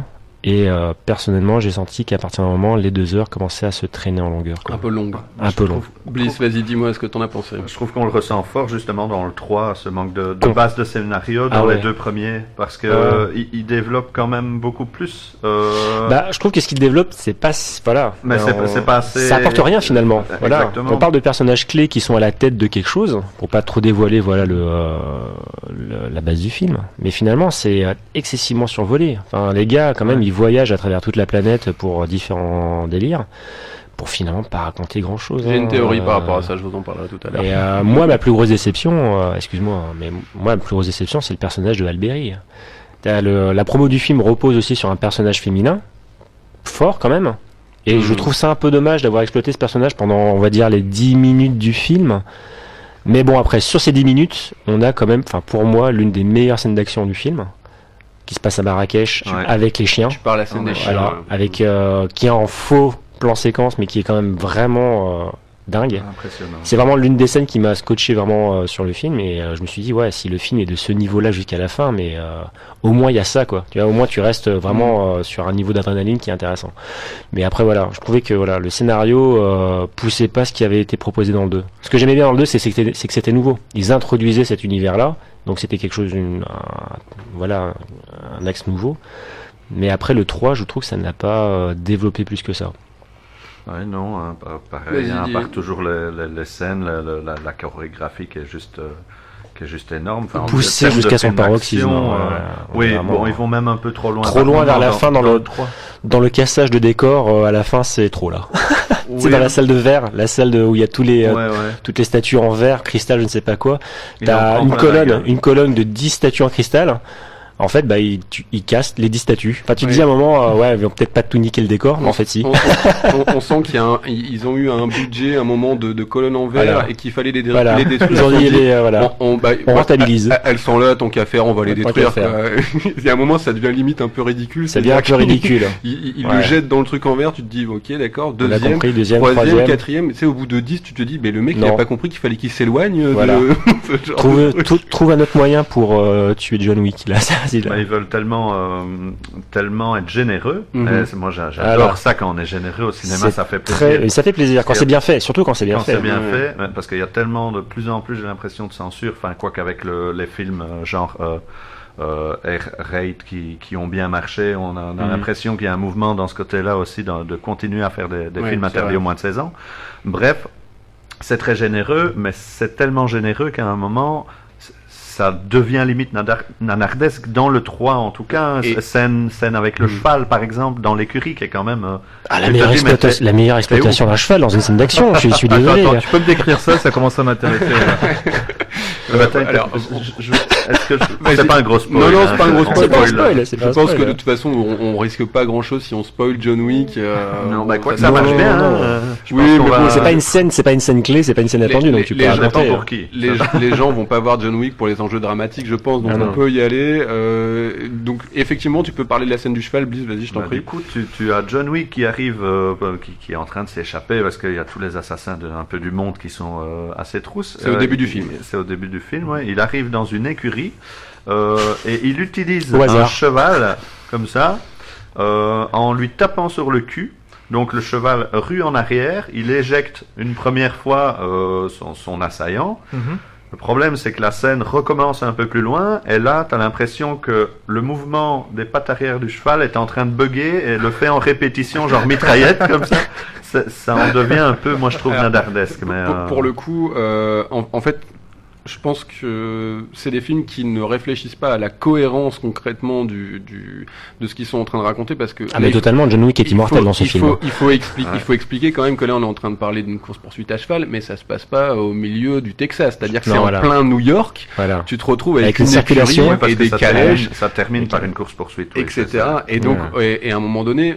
Bon, voilà, c'est un peu le bordel. Et ce qu'ils veulent faire là, je pense, là où ils ont voulu mettre un palier supplémentaire par rapport au chapitre précédent, c'est que ils se sont dit là on va faire des cascades, mais en plus on va foutre des animaux parce qu'il y a les clébards déjà. Donc je sais pas si vous imaginez la logistique. Logistique de faire un plan séquence avec des clébards, c'est quand même un truc. Bah voilà, il faut quand même y aller. Très bien foutu d'ailleurs. Très bien foutu. Même quand on sent que c'est un peu de la 3D, ça passe super bien. Mais la caméra se balade exploite bien l'espace. Moi je me suis même demandé à un moment donné est-ce qu'il y avait pas full CGI pour les chiens. Je me suis posé la question, mais on le voit pas en tout cas. T'as pas le temps d'analyser, je pense. En tout cas, sinon c'est très très bien fait parce que la scène est très fluide. Et pareil pour les chevaux. Mais alors, moi, j'ai une petite théorie par rapport au film. Et en fait, pour moi, c'est déjà l'intention qu'ils voulaient mettre dans le 2, c'est-à-dire que c'est des mecs qui veulent absolument se mettre dans le giron des genres qu'ils ont aimés. Clairement, c'est ça. Les deux films, que ce soit le chapitre 2 et même le chapitre 3, ils commencent directement avec une citation visuelle de Buster Keaton. Le premier, je sais plus lequel c'est, mais là, pour le troisième, c'est carrément le Mécano de la Générale, donc qui est le chef-d'œuvre de Buster Keaton. Donc Buster Keaton, pour rappeler vite fait, c'est un réalisateur, acteur, cascadeur du cinéma muet des années 20. Il fait partie un peu de la Sainte Trinité, Chaplin, Aaron Lloyd et voilà, il était très connu pour dire si vous ne pouvez pas le faire, ne le filmez pas. Et donc il prenait des gros risques pour faire des cascades, des fois au péril de sa vie, il a failli se tuer une paire de fois. Et donc clairement ils se mettent dans ce giron-là en disant mais écoutez, nous on est des cascadeurs, mais en fait on est aussi des artistes. Et tout le long du film, ça va être que ça, quoi. Donc ils vont citer le western, ils vont citer même carrément Casablanca à un moment donné, parce qu'ils vont directement à Casablanca. Tu te dis, ok, donc les mecs, ils ont quand même des grosses bollocks, quoi. Ils y vont, c'est limite s'ils vont pas te citer Citizen Kane dans 2 minutes. Bon, toujours avec un scénario qui tient sur un post-it, hein. On est bien d'accord. Petit post-it. Il y a même, à un moment donné, je me suis dit, mais ils vont pas nous faire carrément du Laurence d'Arabie, là. Qu'est-ce qui se passe? Ah oui, non, mais ils ont failli, complètement. Et donc ça va quand même très très loin dans la citation, et la citation qui est là pour dire mais regardez, nous considérez-nous, on fait des trucs bien, et ça va tellement loin que ils essayent même carrément de se mettre de comparer donc leur métier de cascadeur à de l'art classique, c'est-à-dire qu'à un moment donné t'as carrément un ballet russe. Et t'as un montage en parallèle avec le ballet russe, donc qui est vraiment typiquement l'art classique, et à côté t'as des ninjas qui sont en train de défourailler des gars, quoi. Et donc tu te dis, bon, les mecs ils y vont. Et de façon stylisée en plus. Enfin, tu vois, les ninjas évoluent comme ça dans le théâtre, etc., sur le rythme de la musique classique, et c'est très chorégraphié. Et il pousse la vraiment très métaphore bien. jusqu'au fait que les ballerines, donc les danseuses, ont le même tatouage que John Wick dans le dos, quoi. Tu sais, avec la croix et tout ça. Et pour te dire, il y a même je sais plus comment s'appelle la tenancière. Angelica Houston. La tenancière du théâtre qui dit carrément la phrase c'est art is pain, quoi. Donc c'est voilà, c'est l'art, c'est de la douleur, et donc ils veulent vraiment inclure leur film là-dedans. Donc ils arrêtent pas de crier considérez-nous, on fait de l'art, mais sauf que pendant qu'ils font ça, ils ont oublié d'écrire un scénario. Raconter un scénario. Mais c'est vrai que voilà, après, je suis d'accord avec toi par rapport à ça, et surtout la façon dont ils exploitent tous les genres. J'ai adoré, la façon, l'une des premières scènes où il évolue, je crois justement dans le théâtre, et qu'après il essaie de s'échapper, qu'il arrive dans une sorte d'armurerie, et là, la façon dont il récupère un flingue. Avec le plan, tu sais, il récupère un seul flingue, une balle, et là t'as un petit intermède western avec la petite bande son qui va bien quand il désingue le gars. Cette parenthèse elle était géniale. Et après la façon dont tu exploites l'avancement, enfin l'évolution de pièce en pièce jusqu'à la scène avec les poignards, et c'est là c'est la meilleure. La façon dont tu exploites comment utiliser des poignards en mode survie quand tu dois survivre, quand t'as pas de flingue. Là la scène elle est géniale. Comme il désingue. Et t'as pas une dimension un peu jeu vidéo du coup, où t'as totalement de la grosse action. Bah là on est sur clairement. Oui, bien sûr. Clairement, jusqu'à ce qu'à la fin, on est carrément des paliers d'escalier où le mec, voilà. tu vois, il monte d'étage en étage. T'as des boss au fur et à mesure. C'est exactement ça. Okay. Et puis, de toute façon, on voit la façon dont sont filmées les scènes d'action. À un moment, on a l'impression d'être dans un, je suis pas très jeu vidéo, mais voilà, les jeux de combat, où vraiment les protagonistes sont filmés profil. Ouais. Et là, t'as un décor en plan large, et les gars, bim, un Street Fighter, ouais.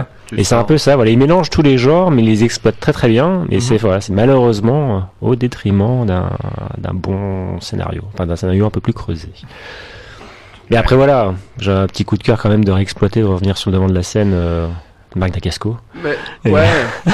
Moi je trouve que c'est des films avec lesquels moi j'ai énormément de sympathie pour un mec comme Keanu Reeves par exemple. C'est compliqué de sortir de ce genre de film et de dire c'était nul, parce qu'en fait tu vois qu'il y a énormément de travail que les mecs Keanu Reeves réalise la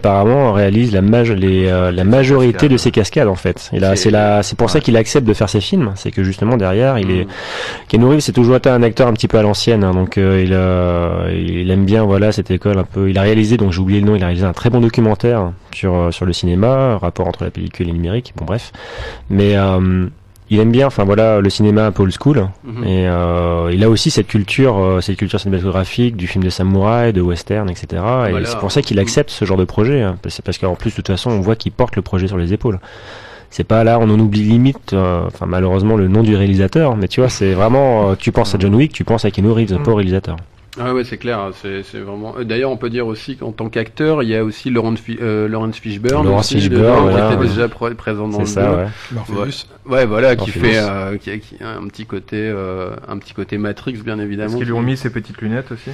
Non, ils lui ont pas mis ses petites lunettes. Mais il a quasiment le même jeu de rôle, hein, le même type de ce côté un peu prophétique. Alors, moi, je sais pas pour vous, mais j'ai l'impression que Laurence Fishburne, il est un peu en roue libre depuis quelques années là, et que. Mais c'est très bien. Je trouve que ça. Moi, j'aime bien les acteurs en roue libre. Et là, il y a des fois, je me dis, mais ils l'ont vraiment laissé tourner ça. Jusqu'à la façon dont il a de rire. Tu sais, son personnage, c'est vraiment outrancier, démoniaque. Il fait carrément là, il se croit un moment dans une espèce on a l'impression. C'est l'empereur, quoi. Ouais, on a l'impression qu'il joue du Shakespeare. Il fait des grands gestes et tout ça. C'est très particulier. Ça rime à rien dans la scène. Tu dis mais pourquoi? Mais d'accord. Surtout qu'il est habillé en clodo, quoi. Du coup, c'est très bizarre. Voilà. Bon, sinon, que dire d'autre sur le film? Je sais pas si vous avez d'autres choses à dire. Bliss, tu veux dire quelque chose? Dis-moi. Oui, je rejoindrai Sylvain pour le personnage d'Alberi. Alors on va encore dire... un jour je dirais que j'aime des acteurs, hein, mais Alberi, je suis pas fan non plus. Par contre, c'est un personnage que j'avais envie de voir plus développé, qui était intéressant. La femme développe un autre univers, finalement. On se rend compte que voilà, il y a d'autres personnes ailleurs. Exactement. Avec aussi en plus une histoire qui est totalement survolée. On sait qu'ils ont un lien, mais ce lien n'est pas du tout évoqué. Et ça m'a un petit peu agacé aussi. C'est qui est-elle, d'où est-ce qu'elle sort, pourquoi elle. Et après, t'as une parenthèse sur une anecdote qui les lie. Et après, on passe à autre chose. Et t'es là, un peu sur ta faim. Mais Bliss, j'ai trouvé ça dommage. Tu n'as pas aimé Catwoman? De Pitoff. Comment quoi Catwoman, Ils ont fait un film, Catwoman Catwoman, c'est l'homme Non. Catchou. Oui. Plus grand film de super-héros féminin. Michel Pfeiffer, c'est ça? Non, Ali Berry. Non, Charles Avec Stone. un petit top. Non, mais je vois pas. et non. Non. Super film, je te le conseille. Je connais pas. Je l'ai en Blu-ray à la maison, je te le passerai. Non, merci, mais j'ai pas envie de découvrir. Si, j'insiste. Tu es obligé, c'est pour l'émission. Catwoman en haute définition, ça doit péter. On va ça. devoir le chroniquer la prochaine fois, donc voilà. D'accord, eh ben écoute, Voilà. Je te payerai ensuite un rendez-vous chez l'ophtalmo, parce que ça va avec, bien évidemment. On fera ça dans le bizarrium. Chez le psy. Hein. Ou chez le psy aussi. à mon avis, c'est ça. Bon, c'est déjà pas mal. Je pense qu'on a encore un peu de temps devant nous. Du coup, Florian, je vais te prendre à partie parce que on va passer sur John Wick. Je pense qu'on en a dit déjà pas mal, et on va évoquer Détective Pikachu. Alors, excusez, moi je suis toujours assez abasourdi quand je prononce le fait qu'il y ait un film Détective Pikachu, mais c'est le cas. Donc voilà, on a été le voir, il faut le dire quand même. Vas-y, dis-moi ce que t'en penses. Voilà, on va enfin parler d'un vrai film badass. Avec un super-héros charismatique. Totalement. Donc Détective Pikachu, excusez-moi, c'est un film de Rob Letterman qui est connu pour des films dont on n'a pas envie de prononcer forcément le nom, comme Chair de poule, Le voyage de Gulliver avec Jack Black. Oh là. Il aime bien Jack Black. Hein. Ouais. Voilà, je n'ai vu aucun de ces films, je tiens à le préciser. Alors, J'ai vu Chair de poule. J'ai vu les deux justement parce que j'aime bien Jack Black et je ne reverrai plus de films avec Jack Black réalisés par Rob Letterman. Maintenant, au sujet de Détective Pikachu, au contraire, c'est un vrai vent frais dans sa filmo. C'est quelque chose de plutôt intéressant. Je sais que Guillaume a pas aimé, mais t'as spoilé. Ah ouais. Non mais je m'en cache pas tellement. Il m'avait presque interdit d'en parler. Hein. J'étais pas sûr, ça dépendait du temps, mais effectivement je m'étais dit que ce serait pas la priorité. Mais vas-y, je t'en prie, continue. Du coup oui, donc c'est un film de Rob Letterman avec Justice Smith qui n'a rien à voir avec Will Smith comparé à ce que j'ai cru pendant de nombreuses minutes. Oui, c'est vrai. Déception. Effectivement. Non, ce n'est pas le fils de Will Smith. Hein. Pas du tout. Également donc avec Ryan Reynolds qui joue le rôle de Pikachu. Et oui, c'est incroyable. En bien il spectateur, joue le rôle Ryan de Pikachu. Reynolds joue le rôle de Il est Pikachu. incroyablement dans le personnage. Hein. Très très bon On maquillage. le reconnaît pas. Hein. On ne le reconnaît pas. Rôle de composition, monsieur. Non mais blague à part, t'as trouvé que le film franchement était plutôt correct pour un film à licence, c'est ça? Oui, ça se tenait totalement. Je parlais tout à l'heure du voyage de Gulliver, de Chair de poule avec Jack Black, qui sont clairement pas de bons films, mais si le film a une des qualités du film, ça serait justement son ressort comique, c'est-à-dire que tu sens que le réal arrive quand même à avoir un certain timing comique. Bon, il a laissé surtout en roue libre Ryan Reynolds, qui en fait des caisses, mais ça passe totalement comme pour Deadpool. Après, donc Détective Pikachu, qu'est-ce que ça raconte? Ça raconte l'histoire du... Il y a une histoire. Pardon, désolé, je rigole parce que moi j'ai vu le film et du coup... Ça raconte Personne ne voit Guillaume, mais il souffre là. Il y a une webcam là tout à l'heure, j'ai vu, on voit ma tronche, on voit... C'est la suite de Détective D Non. Mais il pourrait faire un crossover, ce serait génial, Détective Pikachu. Ah bah je signe tout de suite. Hein. En Chine. Donc, du coup, oui, donc ce que ça raconte, ça reprend quasiment trait pour trait le scénario du jeu Détective Pikachu qui est sur 3DS, donc effectivement ça va pas très loin. Ça raconte l'histoire donc d'un jeune homme qui a renoncé au Pokémon, qui est pas devenu dresseur Pokémon comme tout le monde veut l'être dans le monde dans lequel il vit. Dont le père s'est exilé et habite dans une ville qui s'appelle Rhyme City, où au contraire les Pokémon ne sont pas utilisés avec des combats. Voilà, ils ne sont pas enfermés dans des Pokéballs ou interagissent à travers des combats, c'est plutôt donc des compagnons qui interagissent les uns avec les autres. Son père va mystérieusement disparaître un soir. Le jeune homme va se rendre au chevet, non pas au chevet de son père, mais en tout cas dans son appartement pour aller chercher les dernières affaires, et va croiser un Pokémon qui parle, qui est le seul à comprendre, avec qui il va se lier d'amitié, ils vont enquêter à deux. En la personne de Pikachu, du coup. Voilà, en la personne de Pikachu, aka Ryan Reynolds. Aka Ryan Reynolds, pardon. Et comment ils se mettent à décider d'enquêter? Camille. Tout simplement parce que... Pourquoi ils se mettent à décider d'enquêter? Tout simplement parce que Pikachu a bien senti qu'il y avait un souci, en tout cas avec la disparition de son maître. il s'introduit dans l'appartement de son maître, et il voit donc son fils, les deux ne comprennent pas qui est l'autre, ils commencent à discuter, et c'est le seul à entendre Pikachu, hein. Oui. D'ailleurs, il y a une scène très, très drôle qui est également dans la bande-annonce, où Pikachu parle donc au personnage principal. Le personnage principal se croit fou, demande à d'autres gens de l'écouter, et t'entends juste Pika Pika. Oui, c'est vrai, très bien. Exact. C'est une très jolie voix Pikachuesque, ça marche très bien. Non, mais clairement, Pikachuesque. je le mettrai dans mon CV. On peut peut-être parler des effets spéciaux quand même, parce que je pense que le film est surtout, enfin c'est là où on l'attend aussi, c'est de savoir comment il arrive à manier cet univers de Pokémon Nintendo avec des designs très manga, etc., et de le mixer avec un univers réel. On parlait tout à l'heure de Sonic qui s'est pris un tollé, là pour le coup ils ont décidé de faire l'inverse total, quoi. C'est là justement où Détective Pikachu. Oui, Détective Pikachu ressemble vraiment à toute autre chose que Sonic, c'est qu'ils ont vraiment été jusqu'au boutiste dans leur démarche. Alors effectivement, ils ont rendu ça un peu réaliste, parce qu'il faut pas non plus rentrer dans quelque chose qui pourrait ressembler à Roger Rabbit. Maintenant, on est quelque chose dans la fois réaliste mais très fidèle à ce que sont les Pokémon. Tu reconnais tous les Pokémon, ils sont jusqu'au bout, ils n'essayent pas de changer. Change pas le design. Voilà, exactement. Et du coup, ça aide beaucoup le film, parce qu'à partir du moment où tu commences le film, tu te dis ok, je suis dans un monde plein de Pokémon. Ok. Ouais, tu veux dire qu'il y a pas de problème d'acceptation de l'univers quand tu le vois à l'écran. Moi, je suis assez d'accord avec ça, c'est-à-dire que quand tu rentres dans le film, tu te dis pas, en fait, je suis en train de voir deux mondes distincts et lui fait partie de tel truc et lui tel truc. On va dire que c'est plutôt cohérent visuellement, assez bizarrement. Ouais.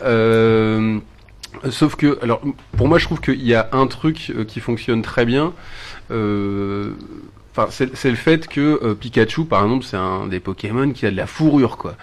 Donc du coup, c'est ça rend très vite très réaliste dans les décors, etc. Enfin, ça s'intègre très très bien. Tu te dis vite, oui, je peux comprendre concrètement ce qui se passe. Alors par contre, dès que ça arrive sur des machins qui sont censés avoir de la peau un peu plastoc et tout, là, genre par exemple les scènes avec Mewtwo à la fin, mais oh là là, pour moi, j'étais vraiment, j'étais mal à l'aise. J'étais là, mais d'autant plus que le machin parle aussi, donc tu vois, il y a des plans sur son visage, tu vois. Moi je me suis dit bon là c'est dommage, il y a un petit raté, il y a un petit loupé. Ouais, Sylvain, tu veux dire quelque chose? Mais alors est-ce qu'il y a les Pokéballs? Il y a des Pokéballs. Ouais, il y a des Pokéballs. Non, mais c'est-à-dire que alors moi j'ai pas joué au jeu. Je sais pas si t'as joué au jeu, Florian, toi. Ouais. Parce que Pokémon, je me suis arrêté au tout premier, hein, quand j'étais gamin. Mais effectivement, il y a vraiment tout l'univers Pokémon que tu as pu trouver même dans les jeux Game Boy de l'époque. C'est-à-dire que voilà, je connais pas tous, hein, à mon avis. Il y a des nouveaux dedans quand même, mais c'est les 150 surtout que tu vois. Oui, surtout les 150 premiers. Bon, ils sont pas tous là, hein, mais je crois qu'il y en a 60 en tout de Pokémon qui apparaissent dans le film. Et pour rebondir sur donc il les a comptés. Oui, je les ai comptés. Oui. J'avais ma petite calculette et alors... Non, mais du coup, pour rebondir du coup sur la question, effectivement, c'est très fidèle, même si ça s'émancipe un peu de ce qui est la base Pokémon pour raconter l'histoire donc de Détective Pikachu. Par contre, t'as de vraies références. Au début, par exemple, le héros se retrouve dans des hautes herbes. Forcément, qu'est-ce qu'il y a dans des hautes herbes? Des Pokémon. Il essaye de lancer une Pokéball sur un osselet. Tu sais, un osselet, le Pokémon. J'avais pas capté la référence. Et du coup, donc, le osselet, c'est donc le fameux Pokémon qui porte, attention, moment glauque, le crâne de sa mère sur sa propre tête. C'est mignon. Voilà. C'est Pokémon, c'est pour les enfants. Moi aussi, je fais ça. Oui, tu l'as enlevé pour l'émission parce que c'était pas pratique avec le casque, oui, mais effectivement dans la voiture. Et puis on était filmé. Hein. Et puis ouais, voilà. Et du coup, voilà, c'est l'un des premiers moments comiques pour moi du film, c'est que le Osselet est pas d'accord pour rester enfermé dans une Pokéball, il en sort et il lui met très cher. C'est vrai qu'il y a des batailles. Si, alors, tu m'avais dit que t'avais bien kiffé, il y a une espèce de moment avec... alors moi j'avais oublié ce Pokémon, Monsieur Mime. C'était sorti de ma tête, mais parce que ça fait longtemps, mais effectivement il y a un Pokémon qui s'appelle Monsieur Mime, qui ressemble à une espèce de clown... voilà, qui ne fait que du mime. Qui ne fait que du mime, et donc il y a une scène assez rigolote où en fait ils sont voilà, dans un interrogatoire pour justement avancer un peu sur l'enquête. Monsieur Mime ne parle pas. Pikachu commence à s'énerver, lui dit mais parle. Le héros lui dit mais non, mais c'est un mime. Et là, superbe référence au nul. Pikachu s'écrit con de mime. Du coup, les dialogues ils se sont fait plaisir. Enfin, les sous-titres ils se sont fait plaisir un petit peu. Les sous-titres qui collent. à l'anglais ou qui sont réadaptés pour le public français? Ouais, là non, je pense que c'est réadapté vraiment pour le public français. Maintenant, Ryan Reynolds était vraiment en roue libre. T'as vu le film en VO, hein, en VO, ouais. Ah, parce qu'il faut pas l'oublier, c'est Ryan Reynolds, je crois, qui a écrit ces dialogues pour le film, c'est ça? Ouais, alors, à mon avis, il les a écrits directement sur le plateau. D'ailleurs, il a dit récemment en interview qu'avec le nombre de dialogues qu'il a enregistrés auxquels il avait pensé, on pourrait sortir une version rated R du film. Donc je pense qu'il est parti très loin. Ouais, clairement. Mais c'est ça qui est un peu bizarre, c'est qu'il y a un côté un peu Deadpool sans Deadpool, quoi. Tu vois, il y a un petit côté genre je fais de la vanne, mais bah ça manque de cul, ça manque de sexe, ça manque de gore. Enfin, moi c'est ce que j'ai un peu trouvé parce que tu vois, t'as envie de voir Ryan Reynolds raconter des conneries. Voilà. Il faut quand même dire que le film se fait plaisir. Je tiens quand même à me le préciser puisque Détective Pikachu cite très clairement Shining à un moment donné lors d'une scène, il faut quand même le dire. Donc la scène du début qui est filmée en hélicoptère de Shining de Kubrick et Alien et Alien, c'est-à-dire à un moment donné ils sont dans une espèce de laboratoire justement après qu'il y ait la petite montée à la Shining, là ils se retrouvent en haut dans une espèce de laboratoire au-dessus d'une vallée, d'un mont, là, je sais pas trop où. Le film est un peu passé inaperçu dans ma tête. Hein. Et à un moment donné, effectivement, il y a une scène où ils essayent de te faire des scènes à la Alien où tu te retrouves, ça ressemble pas mal à une espèce de vaisseau avec des longs couloirs comme ça. Ouais. Et des trucs qui bavent, mais c'est des Pokémon, ils ont des têtes de cons, alors ça fait pas peur du tout. Enfin, moi, j'arrive pas du tout, je me suis pas senti je sais pas si sur les gamins ça marche, parce que, voilà, le film est quand même axé pas mal. La séance où j'étais le voir, il y avait beaucoup de gamins qui du coup en sont sortis ravis. Globalement, c'était quand même assez disparate. Tu retrouvais des trentenaires, des adolescents, des enfants. Bah, l'humour doit jongler quand même, d'avoir le cul entre deux chaises, je suppose. D'où le choix de Ryan Reynolds, je pense.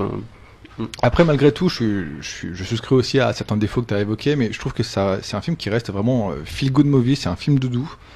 Tu peux y aller voir, c'est un film du dimanche soir. Ah ouais, clairement. Ouais, film doudou, c'est vraiment les films c'est une Madeleine de Proust, quoi. Voilà.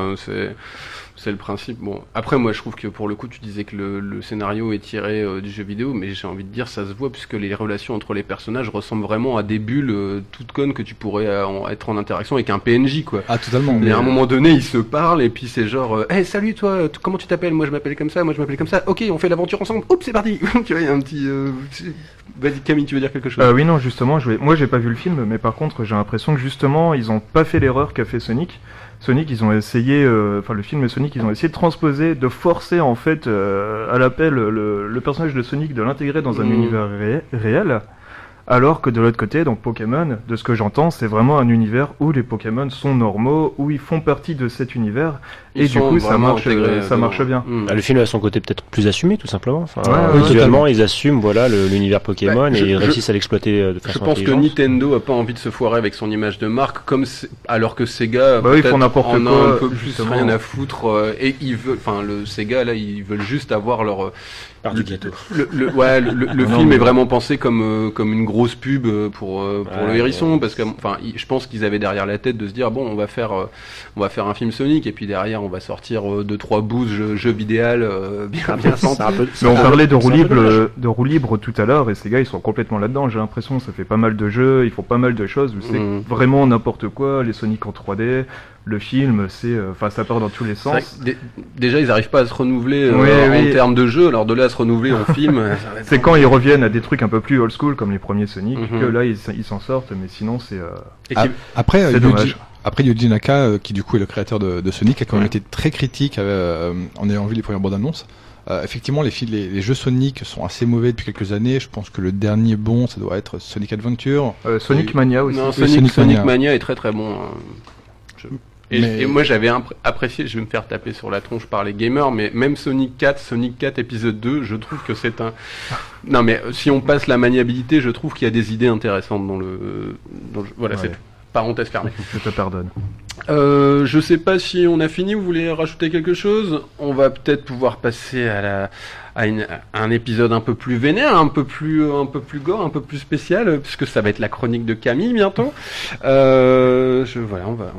Vous allez voir ce que ça donne, cher spectateur. Non, encore aujourd'hui, non, pas trop. Non. Mais avant ça, on va en faire encore une petite pause musicale. Alors là, je vous ai choisi 2 titres. Le premier, c'est un qui est tiré de la BO de Seahawk, qui est un film de Michael Curtis, qui, si je ne dis pas de bêtises, avec Errol Flynn, et qui est composé par Korngold. Et le deuxième, c'est un titre de John Williams qui est pour la BO de Hook de Steven Spielberg. Et je les ai pris parce que je pense que John Williams s'est vraiment énormément inspiré de Korngold quand il a composé la BO de Hook. Parce que vraiment c'est des univers assez communs, il y a des bateaux, il y a des pirates, etc. machin, donc je vous laisse écouter ça, et puis on se rejoint tout à l'heure. When you have to shoot, shoot, don't talk.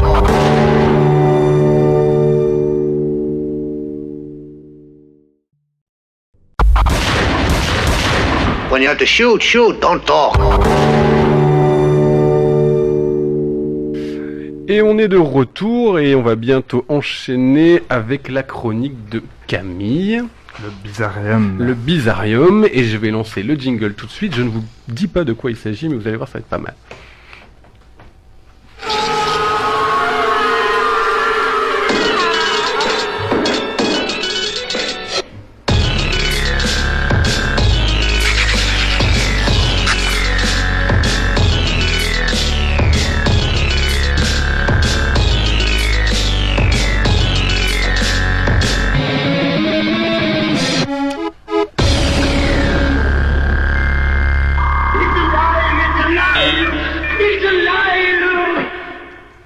J'espère que le jingle te plaît. Hein. Je l'ai écrit spécialement pour toi. Je suis fan du jingle. Donc vas-y Camille, je te laisse commencer avec ton bizarrium. Eh bien déjà, bonjour et bienvenue dans mon antre. Entrez donc dans mon bizarrium. Ici vous trouverez toutes les étrangetés que leurs internet ne cessent de nous offrir. De la loli, du mème, des petits animaux trop mignons ou encore de l'hélicobite, on y trouve de tout. Mais pour cette première émission et pour ne pas trop vous effrayer, on va commencer soft.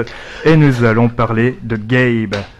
Alors Gabe, c'est une petite boule de poil avec un petit museau, des petites oreilles, des petites pattes et des gros yeux tout noirs dans lesquels on trouve autant de vide et d'intelligence que dans le scénario de la dernière saison de Game of Thrones. Oh, indice sous votre radio, il n'y a pas grand-chose. Bref, vous l'aurez aisément deviné, ou peut-être pas, Gabe est un chien. Et plus précisément, le résultat de la fusion entre un chien esquimau miniature et un chien de Poméranie, ou en tout cas quelque chose dans le genre, je suis pas zoologiste, hein, désolé. Bref, tout a commencé en janvier 2013 lorsqu'un utilisateur de YouTube, canadien de son état et ayant pour pseudo Deathstrips, qui s'ennuyait un peu trop sous ses 12 mètres de neige, a posté une vidéo de son chien, l'intitulant sobrement The New Dog Source. C'est magnifique. Ah oui. Si tu savais tout ce qui t'attend. Non mais vas-y, je t'en prie, mais moi je connais un petit peu le truc. Bref, ce petit son que vous entendez derrière moi et qui accomplit contre toute attente à se situer sur la limite de la mignonitude et de l'énervement profond.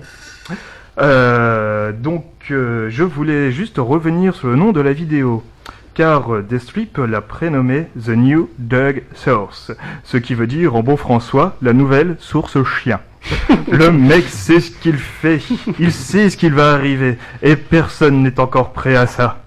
Très vite, la vidéo atteint les milliers de vues. Putain, c'est juste un chien qui aboie, les gars. Il n'y a rien derrière. Il est là, il aboie, il éternue, et tout le monde kiffe la vibe. Bref, les vidéos de la bestiole amassent un nombre de vues indécent et c'est maintenant qu'arrive le deuxième effet qui se coule. Écoutez donc.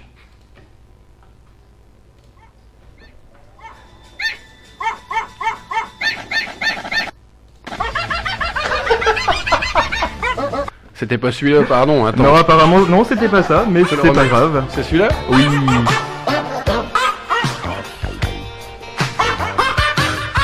Ambiance lounge. Ah ouais. On dirait l'été indien version chien. Le mec, c'est ça, ouais. On dirait le mec qui chante couleur mandarine. J'ai oublié le nom. C'est superbe, c'est superbe. Allez Camille, je te laisse enchaîner. Et donc la chanson s'appelle Dog Please Your Night. Et mon Dieu, ça n'est que le début. Pour bien comprendre, déjà, il faut savoir que ce genre de vidéo sur YouTube a un nom. On appelle ça les YouTube Poop, ou comme je disais tout à l'heure en bon françois, les toits tuyaux caca. Et je traduis très littéralement.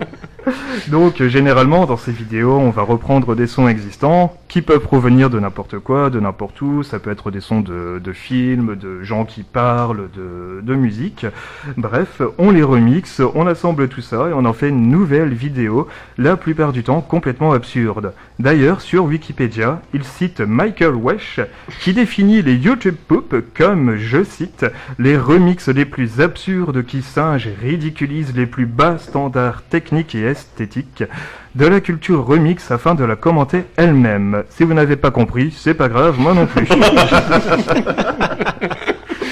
De toute façon, j'ai aucune idée de qui est ce type, mais il a tout à fait raison, les chants font vraiment n'importe quoi. Et vivement qu'on crève tous. Bref, en tout cas, les YouTube Poops de Gabe ont même droit à leur propre petit nom, et ça n'est pas rien. On les appelle les Borks Remix. Bork qui veut dire aboiement et remix qui veut dire remix. Voilà derrière. Mais c'est prof d'anglais, je crois. Niveau prof d'anglais. Bref, revenons à notre petit Gabinou. Les Bork continuent, il faudra attendre 2016 pour que sa popularité atteigne son apogée. À partir de là, les vidéos vont commencer à sortir de leur relative confidentialité.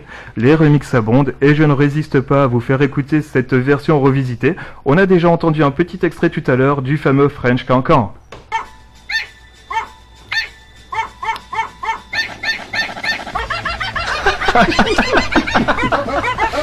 C'est ignoble comme bruit. Merci Internet. J'ai écouté ça avant de dormir, écoute. Je suis sûr qu'il passait ses week-ends ou des soirées à écouter que ça. Alors, c'est ignoble, ok, mais tout le monde a dansé là. Vidéo à l'appui. Ah, il y a du travail, hein, et puis quand Allez même. Camille, tu peux Ça, c'est enchaîner. catchy, hein. Il te reste 6 minutes. Ah ok, on va essayer de faire vite. Donc on va tout de suite passer à un petit extrait suivant, puisque notre petit toutou a fait des featuring. Et ici on va entendre une reprise de My Boo de Ghost Done DJ. Et comme vous, je ne sais absolument pas quel est ce groupe.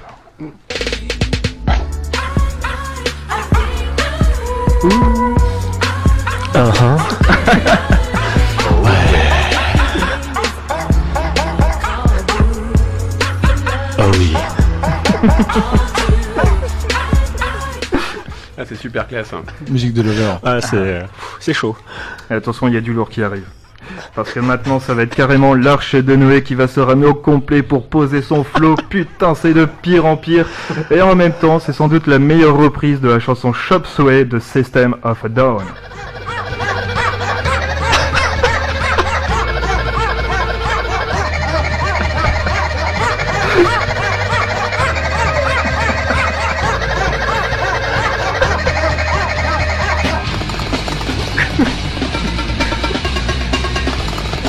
Il y a des casseroles derrière. Ouais, mais, C'est un perroquet.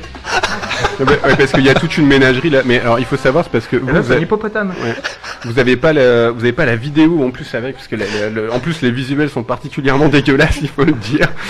Vas-y, laisse les gens profiter un peu.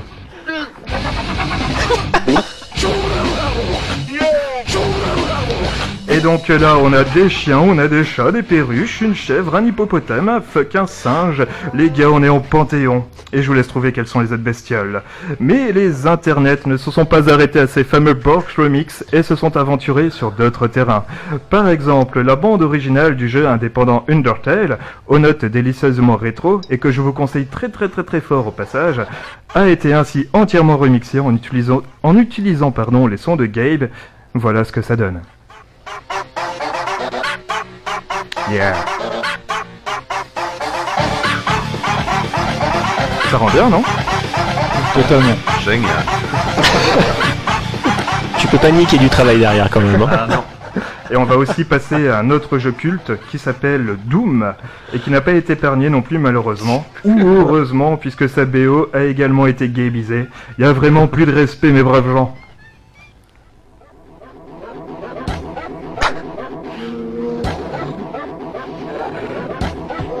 Attention, c'est parti. Ah, c'est l'apocalypse. Ouais, je dois préciser un truc, c'est que j'ai pris une après-midi de congé pour pouvoir couper tous ces trucs là. Donc je me suis tapé tous les chiens pendant un petit moment. Je pense que si un jour j'en vois un dans la rue, je le tue. Tu lui donnes un coup de pied dedans, quoi. Bon, vous vous demandez peut-être comment de simples vidéos d'un chien qui aboie ont pu devenir un tel phénomène, mais c'est la magie d'Internet, mes amis. De vidéo en vidéo, on s'est retrouvé dans une boucle où chacun a essayé d'aller plus loin dans le délire, et surtout, Gabe est un chien, et Internet adore les chiens. Bon, peut-être pas autant que les chats, mais quand même. Bref, malheureusement, rien n'est éternel, et c'est avec beaucoup de tristesse que nous avons appris le décès de Gabe le 17 janvier 2017. Eh oui, ça m'a fait beaucoup de peine aussi. C'est le petit chien des internets qui s'en est allé, et bien sûr, de nombreux internautes ont tenu à lui rendre hommage tel qu'il se devait, ici avec Con des Partiro de Andrea Bocelli. Ah ouais. Waouh. C'est de l'art, hein. On peut dire que c'est de l'art quand même. Hein. Moi j'ai une petite larme à l'œil là. Hein. J'en pleure. De rire. Salut Gabe, tu seras toujours dans nos cœurs et pour toujours sur les internets. Bon allez, sur ce je vous laisse avec une petite sélection de Burke Remix, rien que pour vos petites oreilles.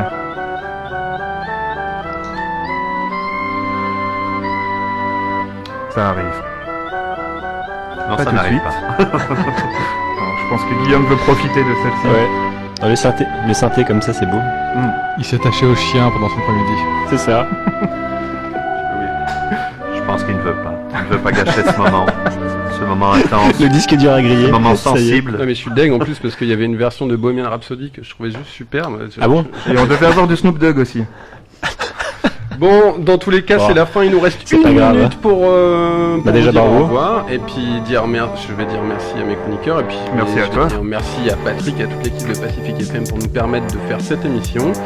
On se retrouve certainement le mois prochain pour parler encore de cinéma. Voilà, et puis en attendant, on vous fait des bisous et puis allez voir des films. Allez voir des Profitez films. bien. Bisous.